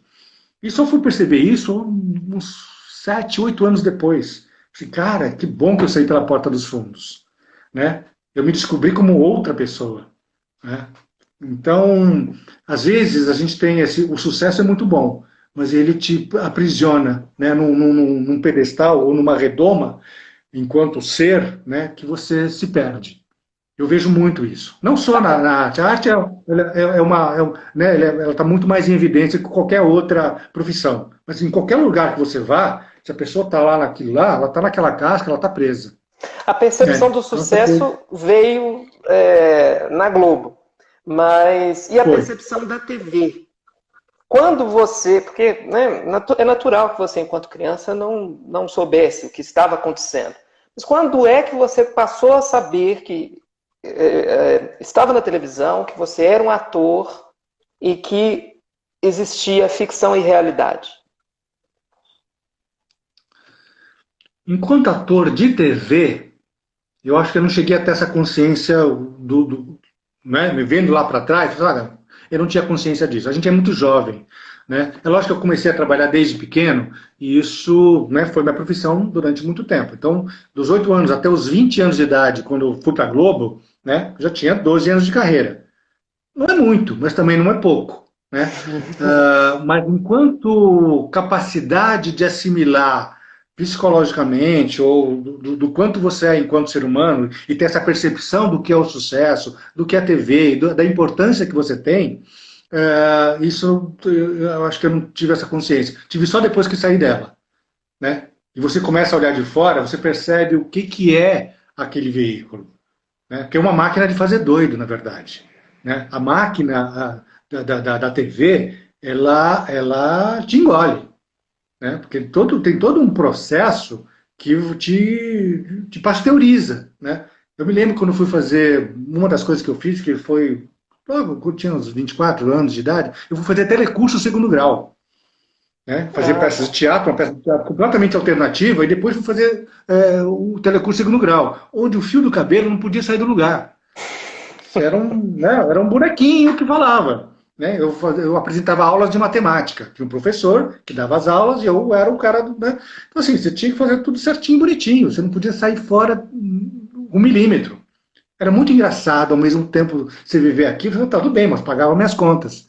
Então, a gente, enquanto ator, enquanto pessoa, a gente sempre passa por isso. Ah, mas eu preciso pagar minhas contas. Ah, eu preciso pagar minhas contas.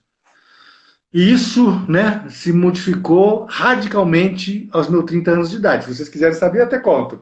Né? Foi Por exatamente um favor. momento de virada na minha vida, onde eu larguei tudo, literalmente.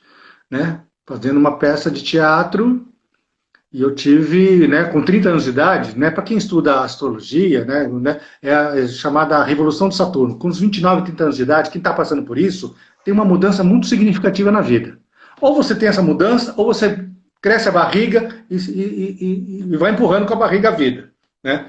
Então, naquele momento, eu tive a oportunidade de ler um monte de coisa, né, de religiões, de filosofias, de vida, né, e de perceber que eu estava passando um momento muito especial, específico, né, e eu fazia uma peça no Teatro do SESI, na Vila Paulista, chamado Confusão na Cidade. Eu já tinha participado de um grupo de pessoas que fazia um teatro alternativo, e eu fui expulso desse grupo, porque eu comecei a me manifestar. Até então, o quietinho, o mudinho, que não falava nada, começou a falar. E a gente estava passando um processo naquele momento a gente estava revisitando os anos da ditadura, né? Anos de 68, né? A maioridade de 68, que era o nome da peça. Então, todo esse processo, as pessoas envolvidas, algumas delas, estavam num processo daqueles que estavam repetindo os processos ditatoriais de seres que estavam no poder. E eu comecei a me manifestar, falei assim, pô, esse cara é meu amigo, a gente come junto, não sei o quê, e o cara está agindo comigo e com o grupo como se fosse um general. Né? E eu falei assim, não, cara, tá errado, não é assim. Né? E aí as pessoas começaram assim, opa, peraí, e eu fui expulso do grupo.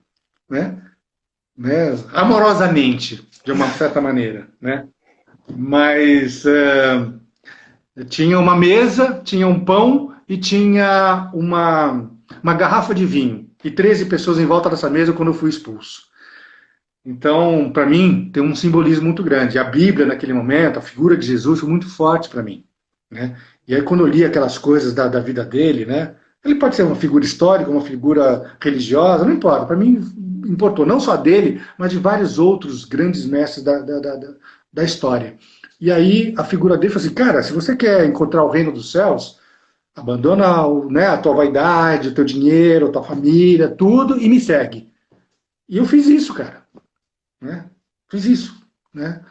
Me chamaram de louco. Né? E tinham todas as razões para me chamar de louco.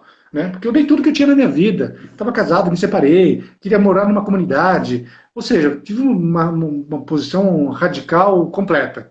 Mas você Parei de chegou a ser morar em ator, uma comunidade, não? não consegui. Não, eu cheguei a ter algumas manifestações, né? Passar alguns dias, e foi pedido, eu pedi para morar nesse local, e não me deixaram.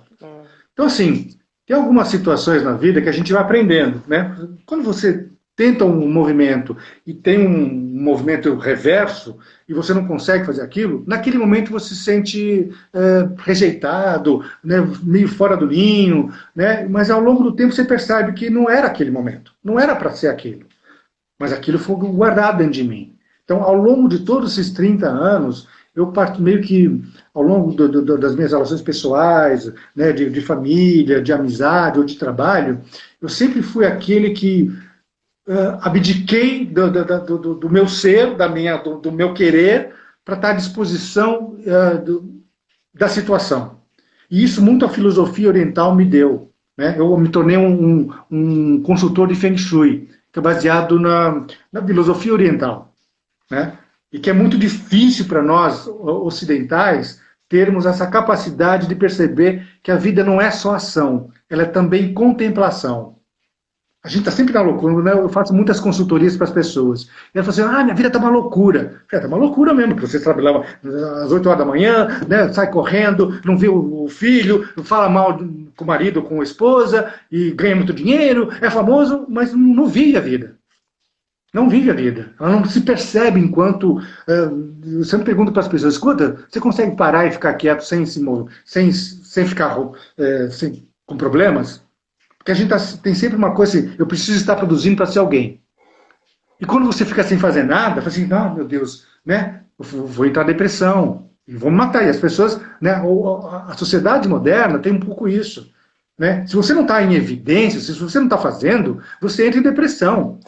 Mas, Porque você Aaron, precisa produzir. mas além da consultoria de Feng Shui, o que mais você faz hoje? Eu virei ativista animal e ambiental. Uhum. Né? Aqui na minha cidade, né? Eu já tive, de alguma maneira, mais envolvido com essa história de morar no mato, de plantar, de viver num sítio, ou seja, toda essa energia mais alternativa, de construir a casa com as próprias mãos, né? Eu tive essas oportunidades. E aqui na cidade onde eu moro, eu só vim para cá porque o meu pai ficou doente em 2005, em estado terminal, eu morava em Alto Paraíso, num sítio, era outro, né? Era outra história. E aí ele estava em estado terminal e ele, antes de morrer, me pediu, escuta, você fica aqui morando com a sua mãe e minhas 3 irmãs, que as 3 irmãs moravam aqui, né, na mesma cidade? E eu falei assim, tá bom, eu fico. Né? Abdiquei de uma vida, né, custou meu casamento naquela época, né? Eu já tive 4 histórias, né, amorosas, né, 4 casamentos, e aquele foi meu terceiro. E custou, né? Porque assim, a gente faz algumas escolhas. Custou todo o meu processo de vida, do que eu queria, dos meus desejos, para estar aqui com minha mãe. Estou há 15 anos com ela. Né? E minhas 2 tias já morreram, ficou mais uma só. Então, eu estou aqui. E durante todo esse processo, eu vi a cidade sendo conivente com o descaso com o meio ambiente e com os animais, principalmente. Então eu fui contra o rodeio, consegui parar o rodeio aqui, já fui ameaçada de morte, já me pegaram, já me agrediram, já me xingaram. Cara, você não, né, ativista ambiental no Brasil, né, ativista bom, é ativista morto.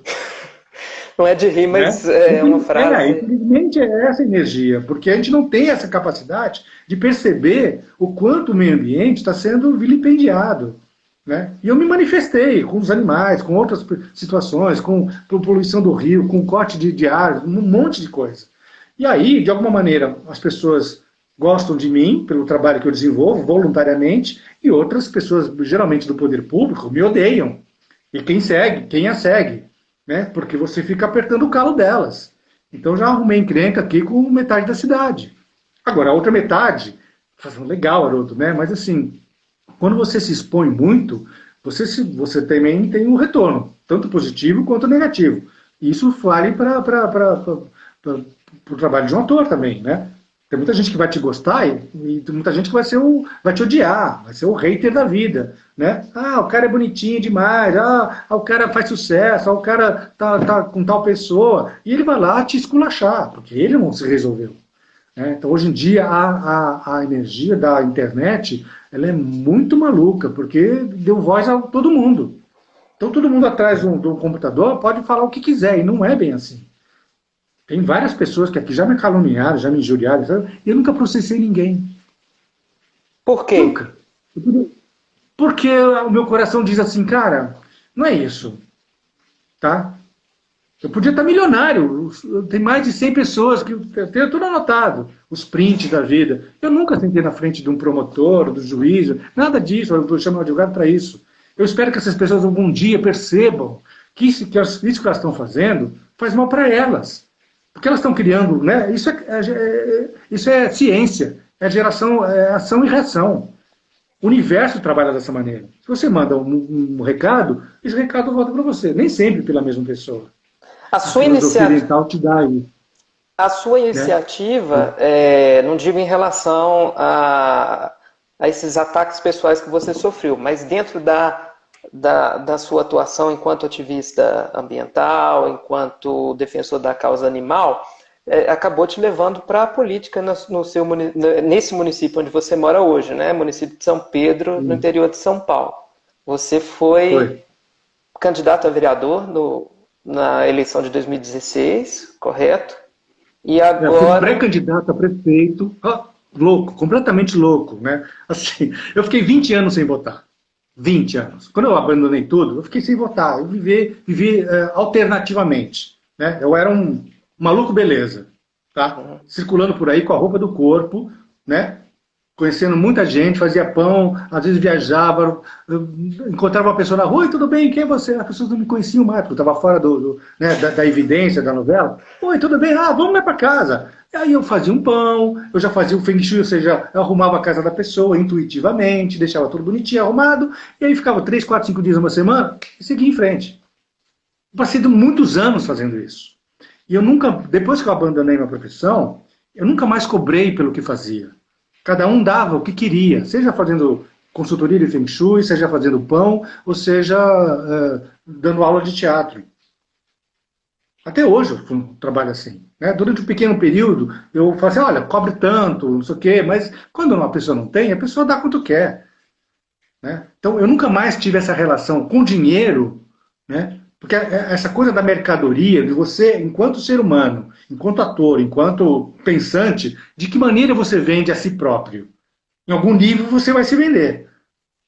Né? Seja intelectualmente, seja o teu físico, seja a tua beleza, seja o que for. Você vai ter que vender o teu produto. Qual que é o teu produto? Agora, quando a gente se vê enquanto ser humano, mas quanto custa a tua vida? Quanto custa a tua vida, do teu pai, da tua mãe, do teu vizinho, ou de um animal, ou de uma árvore? Não tem preço. Na hora que você começa a perceber que existe né, uma coisa um pouco maior, um pouco além do que a gente vê, né, pelos olhos físicos, você começa a perceber que não dá para você, né, agir. Ah, tá tudo bem. Não é mais assim. Então, isso, de alguma maneira, é um grande peso para mim. E, ao mesmo tempo, uma grande liberdade. Eu tenho esses dois lados que eu tenho que conviver. Né? Não é fácil. Hoje em dia eu rio, e rio dos caras que me ameaçaram. Eu rio. Eu não tenho mais medo da morte. Se o cara quiser me matar porque eu sou contra, tudo bem, faz parte. E a política tem muito disso. No nosso país tem isso. Quantos não morreram agora, né? Vereadores, não sei o quê, morreram, foram mortos. Né? E a gente tem histórias aí por causa da política. Então eu fiquei 20 anos sem votar. Esse atual prefeito que agora está saindo, ele veio bater na minha porta. Ó, eu quero o seu voto. Ah, tá bom, chega aí. Estou há 20 anos sem votar. Vou votar em você, né? Vou dar uma chance, né? Estou aqui, estava com um movimento de fazer de montar uma ecovila aqui em São Pedro. Falei assim, de repente, se precisar de um trator, de um caminhão de terra, qualquer pessoa aqui na cidade tem direito, eu quero. Não quero cargo, não quero dinheiro, não quero nada. Só quero, no mínimo, fazer, olha, sentar com você e repensar um pouco o problema ambiental na cidade. Ah, não, maravilha, vamos lá. Fiquei 1 ano e 2 meses para falar com ele. Ele não me recebia. Eu estava com um grupo de 20 pessoas aqui na cidade que dava curso de comida, de posse animal, de tudo, de construção, de tudo que você possa imaginar. 20 pessoas. Eu pedi um espaço para ele, para dar curso gratuitamente para a cidade. Ele falou assim, olha, não tem ninguém para abrir a porta do museu lá, onde tinha lá o auditório. Cara, não. É curioso não, que alguém com uma visão tão altruísta e espiritualizada tenha feito um personagem como esse sobre o qual nós conversamos hoje, né, Haroldo? Assim, mas são os extremos. É o fogo e a água. É yin e yang. Mas o grande barato do yin e do yang é que, assim, se você escolher, escolha o da luz. Porque a escuridão está com você. Né? E se você, né, porque o que integra o masculino e o feminino, o bem e o mal, o claro e o escuro, é o chamado Tao, que está associado à energia do vazio. O nosso ego, ele está sempre preenchendo. Então você compra um quadro para botar na parede, um abajur, uma planta, uma mesa, você compra um carro, você viaja, você tem sexo, você tem dinheiro, você tem tudo aquilo. Você preenche a tua vida. E quando você fala do vazio, você fala da morte, do ego. Que isso para um ator é a morte. Vai falar para ele que ele não pode ser vaidoso, que ele não pode andar na moda, que ele não pode ter a Ferrari dele, que ele não pode morar numa cobertura de Copacabana, que ele não merece o sucesso e tudo que venha junto com isso. Para ele é morte. Essa sua colocação é a mesma coisa que dizer que você não voltaria para a TV? Pois é, né? A entrada na política tem a ver com isso. Se eu voltar para a televisão, para o teatro, ou para o cinema, tem um pouco dessa carga de energia que é a máquina, o sistema, que vai te engolir, você é mais um. E para você expressar eventualmente aquela o teu bem, você vai bater de frente com situações e falar, olha, cara, você vai ter que fazer tal coisa aqui e abdicar daquilo que você acredita. Então, assim, se você vai trabalhar na Rede Globo, quem vai pagar o teu salário? É a Coca-Cola, é o McDonald's, ou qualquer outra grande empresa, e a maioria delas está pouco se lixando para o meio ambiente. Então, eu, como pensador, como figura aqui na minha... Ah, quem me paga? Então você tem que ficar quieto. Você não pode falar. Né? Então, existe, sim, um controle de quem é empregado, de que você não pode se expressar de determinadas maneiras. Né? Então, eu, graças a Deus, eu tenho essa liberdade de falar o que eu quiser. Lógico que eu levo bordoada, né? Mas o grande barato da coisa é que eu nunca fui processado, nunca processei ninguém e nunca fui processado, porque não atinjo a figura pessoal. Eu falo de ideias ou de problemas que estão acontecendo na nossa cidade ou no nosso país. Aqui na cidade, que é uma cidade de 40 mil habitantes, você encontra com essas pessoas, com problemas do dia a dia. Eu sou paulistano, mas toda vez que eu vou para São Paulo, você é mais um. Você vê o problema do Rio Tietê, extremamente poluído, né? Você chega na cidade, é uma camada preta de poluição, você vê a pobreza, você vê a riqueza, você vê o assalto, você vê a violência, e às vezes você se sente impotente para isso. E aqui, enquanto figura, enquanto cidadão, eu consegui várias pequenas coisas, né, me manifestando. Eu já fiquei na frente de um trator para não derrubar a árvore. E via um monte de gente na praça rindo na minha cara. Percebe? Quando, na verdade, deveriam estar todo mundo na frente do trator. Então, hoje a gente teve um plantio. Hoje a gente fez um plantio aqui, perto de casa, aqui, a 2 quadras daqui, a gente fez um plantio. Eu vi no seu perfil. Tudo certo, cara, né? E é isso. Assim, eu exerci uma personagem durante esse tempo todo, que é o que fica denunciando, que é o que fica acusando, que é o que fica falando, cara, porque não tem outro jeito. Eu fiz um catatal de coisas ao Ministério Público, para dizer, olha, está com problema. E o problema ambiental não dá em nada. Não dá em nada. Você vê o problema federal, o ministro do Meio Ambiente que a gente tem, o cara está destruindo tudo, e todo mundo ri. Então, quando você se manifesta enquanto cidadão, enquanto ator, né, ou enquanto artista, né, você vai, ou ativista, você vai levar a bordoada, de alguma maneira. Né? Você vai ser taxado de esquerdista ou daquilo e tal.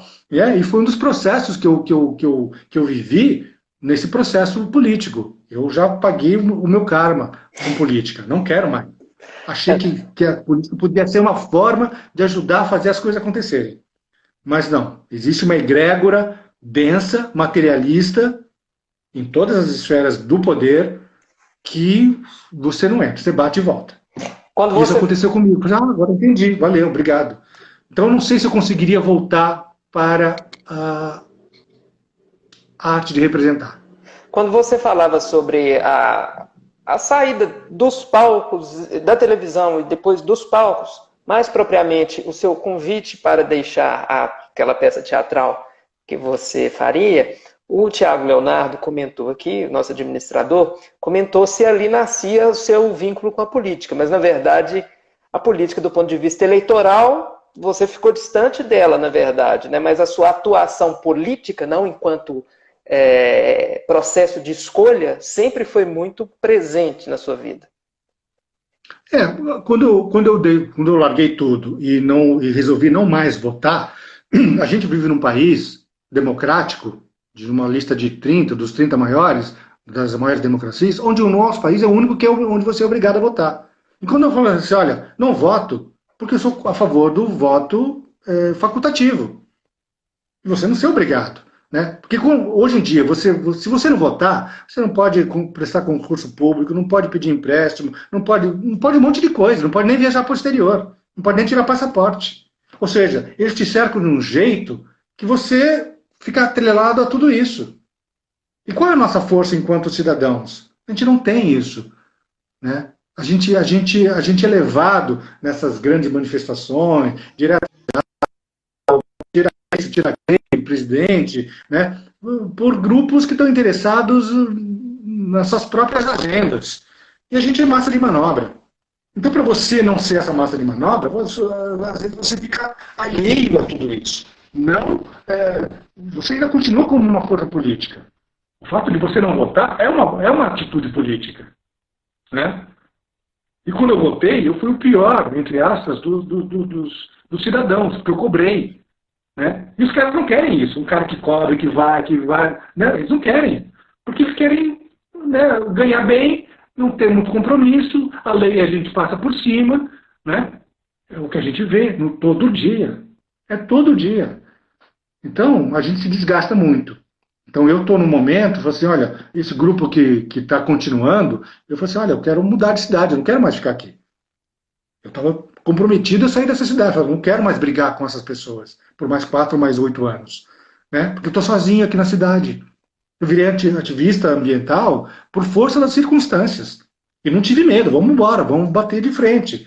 Só que as pessoas todas falam, legal, maravilha. Então elas me mandam fotos, me mandam vídeos, mas por favor, não ponham o meu nome. Porque ou trabalha no poder público, ou porque tem comércio. E vai sofrer algum tipo de perseguição.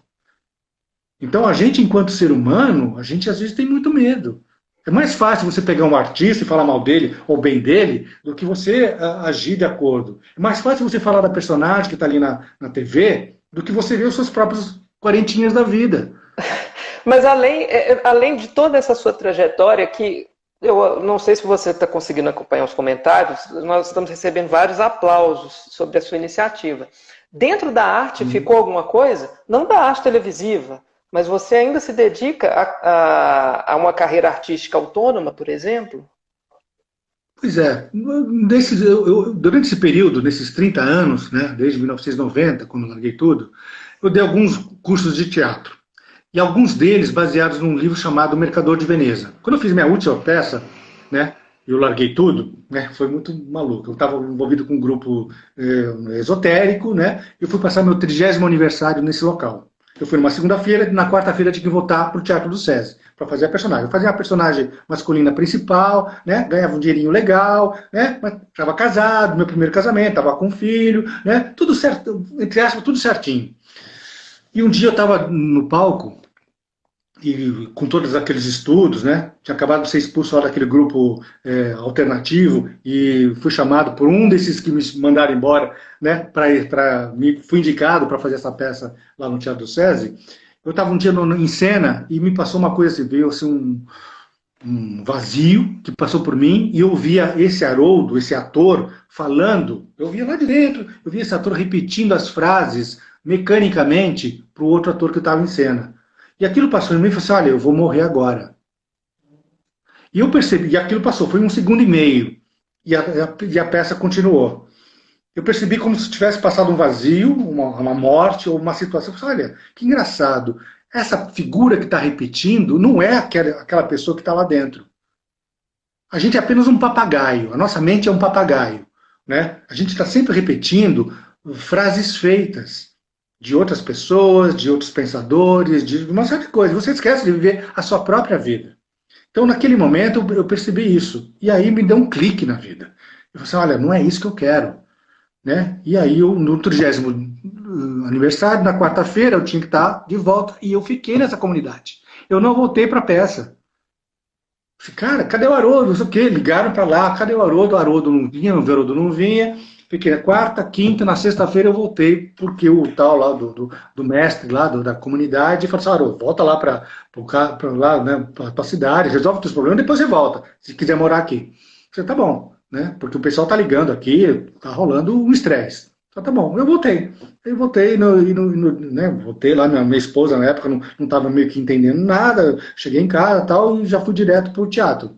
Cheguei lá, estava um peso assim, né, porque eu estava quase 3 dias, né, sem voltar. E a peça continuou. Né, um ator que ficou lendo no primeiro dia o texto, foi lendo. 500 pessoas na plateia, porque era um espetáculo gratuito. E aí, quando eu cheguei, metade do elenco falou assim, pô, Haroldo, que bom, que maravilha, que você voltei, o que aconteceu, né? E a outra metade, tipo assim, quem é esse maluco, antiprofissional, babaca, e sabe-se lá o que mais que pensaram. Né? E a quarentinha. E eu fui falar com o diretor. Mas assim, eu estava vivendo um momento muito específico e especial na minha vida, naquele momento. Eu fui falar com o diretor, eu falei assim, olha, você já foi substituído, né? Aquele rapaz que fazia lá uma personagem, né? Falava, tinha 3 falas, né? Ele ficou lá, sei o quê, hoje ele já está decor e ele vai fazer a personagem. Eu falei, tudo bem, eu faço o que ele fazia, respondi para ele, né? Eu faço o que ele está fazendo e eu não quero receber um tostão. Aí ele quis um olhão desse tamanho, falou, olha, mas como? Como é que é isso, né? Não, é verdade, não quero receber um tostão. Não, você tem que trabalhar aqui, você tem que receber. Ah, tá, tudo bem. E aí o cara continuou depositando o dinheiro lá, eu fiquei mais 2 meses trabalhando lá. E um dia um amigo meu, um diretor, né, que já morreu também, que era muito amigo do Antônio Bujanra, falou assim, olha, tem um projeto chamado Mercador de Veneza, que eu quero fazer, nem que seja com a roupa do corpo, na Praça da Sé. Assim, é isso que eu quero. Passar o chapéu, né? De ter essa visão romântica, de só ser remunerado de acordo com o seu trabalho. E não porque você é famoso, porque você é bonitinho, porque, né? É pelo trabalho em si. Né? E estar em contato direto com o povo, na praça. Né? Então, essa era uma utopia que eu tinha. Né? E, de repente, foi se materializando. Depois de um mês e meio, né? Eu já com pastinha debaixo do braço, correndo atrás de veludo, do Teatro Municipal e tal. A gente estava com uma sala de ensaio, 20 atores, figurinista, todo mundo, e a gente não ensaiava. E aí o que aconteceu? Né? Eu falei, olha, aí eu falei assim, se não tiver o salário eu não vou, se não tiver o veludo eu não vou, não sei o quê. Eu falei assim, vamos começar a ensaiar? A gente só ficava lá falando do que poderia ser. Um mês e meio, vamos começar a ensaiar a peça. A gente chama possíveis patrocinadores, apresenta alguma coisa, né, um mínimo de trabalho. Não, ninguém quis. O cara queria o salário, o cara queria veludo, o cara queria o teatro municipal. Falei, olha, muito obrigado, até qualquer dia. Nunca mais quis ir num palco. Então esse foi o meu fim de carreira. Né? E essa peça ficou muito dentro de mim. Eu fui para casa, né, não sei o quê, eu fiz uma adaptação diferente, porque a peça não seguiu, parou tudo ali. Né? Eu fiz uma nova adaptação, mexi e tal, né? Retraduzi, e depois ficou parada.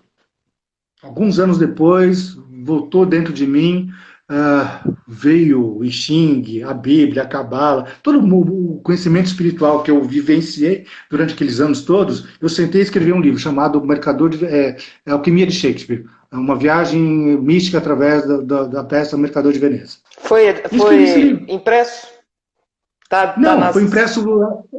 Não, ele foi impresso alternativamente. Eu tirava xerox, e fazia capa com uma coisa, costurava a capa e vendia. Então quanto custa a coisa? Dá quanto você quiser. Sim. Você sai das artes cênicas para a arte literária e para o artesanato, né? A costura dessa capa. Bem artesanal mesmo, bem fora do sistema. Né? Haroldo. Então, assim, eu tenho levado a minha vida desse jeito.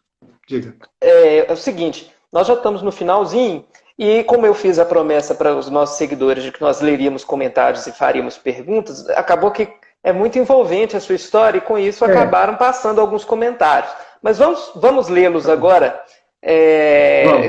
muitos interessantíssimos que não podem escapar. E eu vou tentar passar por eles sem encerrar a live acidentalmente. Tá bom.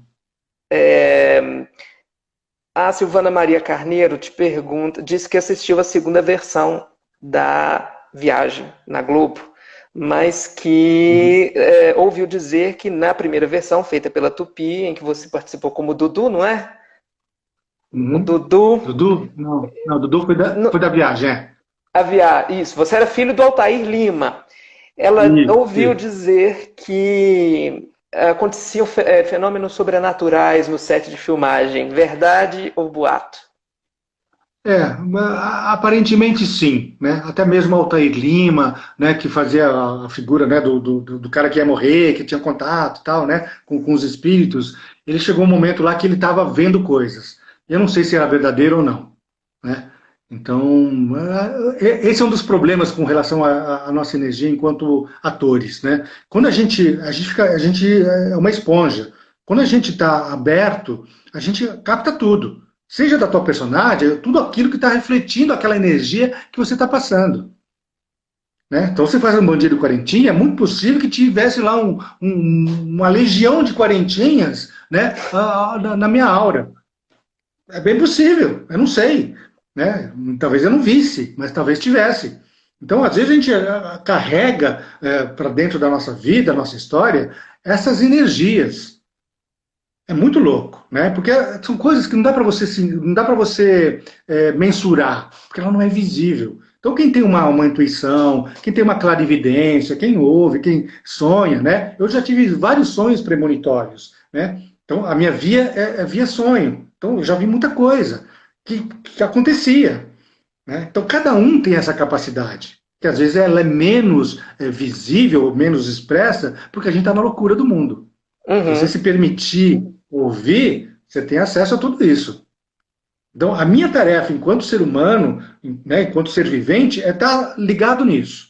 E quem tiver à minha volta, e quem quiser, através do trabalho que eu desenvolvo e proponho, é também estar atento a isso. Né? Para a gente se desenvolver enquanto ser humano, enquanto ser espiritual, que tá cuidando muito mal da terra em que vivemos. Né? A gente não pode ser feliz numa terra onde tem gente que passa fome e morre de fome. Não dá para ser feliz. Mas é Né? Você chocante pode estar você falar. bem. É chocante você falar isso. Eu já tinha ouvido falar também pelo um depoimento do Everton de Castro, que fez o Alexandre, que era o vilão do Umbral. Uhum. Mas sobre o Altair eu nunca tinha ouvido falar. Daí a importância dessas Tinha que lives. ter. Eu não lembro direito especificamente o que era, mas tinha um zum, zum, zum, entendeu? Como eu era jovem e não estava muito ligado naquilo, eu ouvia umas histórias, mas, caiu tal coisa, caiu, né? Sempre tem, e sempre acontece, porque você atrai isso. Quando você fala de uma novela espírita, opa, vamos lá, os espíritos estão lá, vamos aproveitar, deixa. Acontece muito disso. Né? Então, você faz uma personagem, você atrai aquela energia associada àquilo. Seja um surfista, seja um deputado, seja um empresário, seja o que for, bom ou mal, herói ou anti-herói, você vai atrair aquela energia. E se você não tiver a capacidade de perceber isso, você entra naquilo e dança. Você se perde enquanto ser, né? E aí você viaja na maionese e vai para caminhos que, seja para droga, seja para bebida, né? Porque a gente, como a gente é artista, a gente, de alguma maneira, a gente atrai toda essa energia do que está acontecendo no mundo. A gente é essa antena, né? E na hora que a gente expressa isso, a gente é de vanguarda, a gente é mais, né, antenado, a gente faz e acontece, a gente tem a liberdade de fazer tudo. Só que nem tudo que a gente faz é bom. Enquanto, vou lá e faço, aconteço, né? Não é legal. Porque você está criando um karma para você. Nem sempre positivo. Né? E aí você tem, não só com você essa responsabilidade ou irresponsabilidade, mas também com todos aqueles que estão assistindo você. E vendo. Né? Frases motivadoras Vida 21. Primeiro pergunta a você se você esteve presente em Araxá na homenagem que o elenco de Dona Beija recebeu do governo de Minas Gerais. Não. Recebi nada. Nenhum obrigado. Faz parte, eu não sei. Não rolou.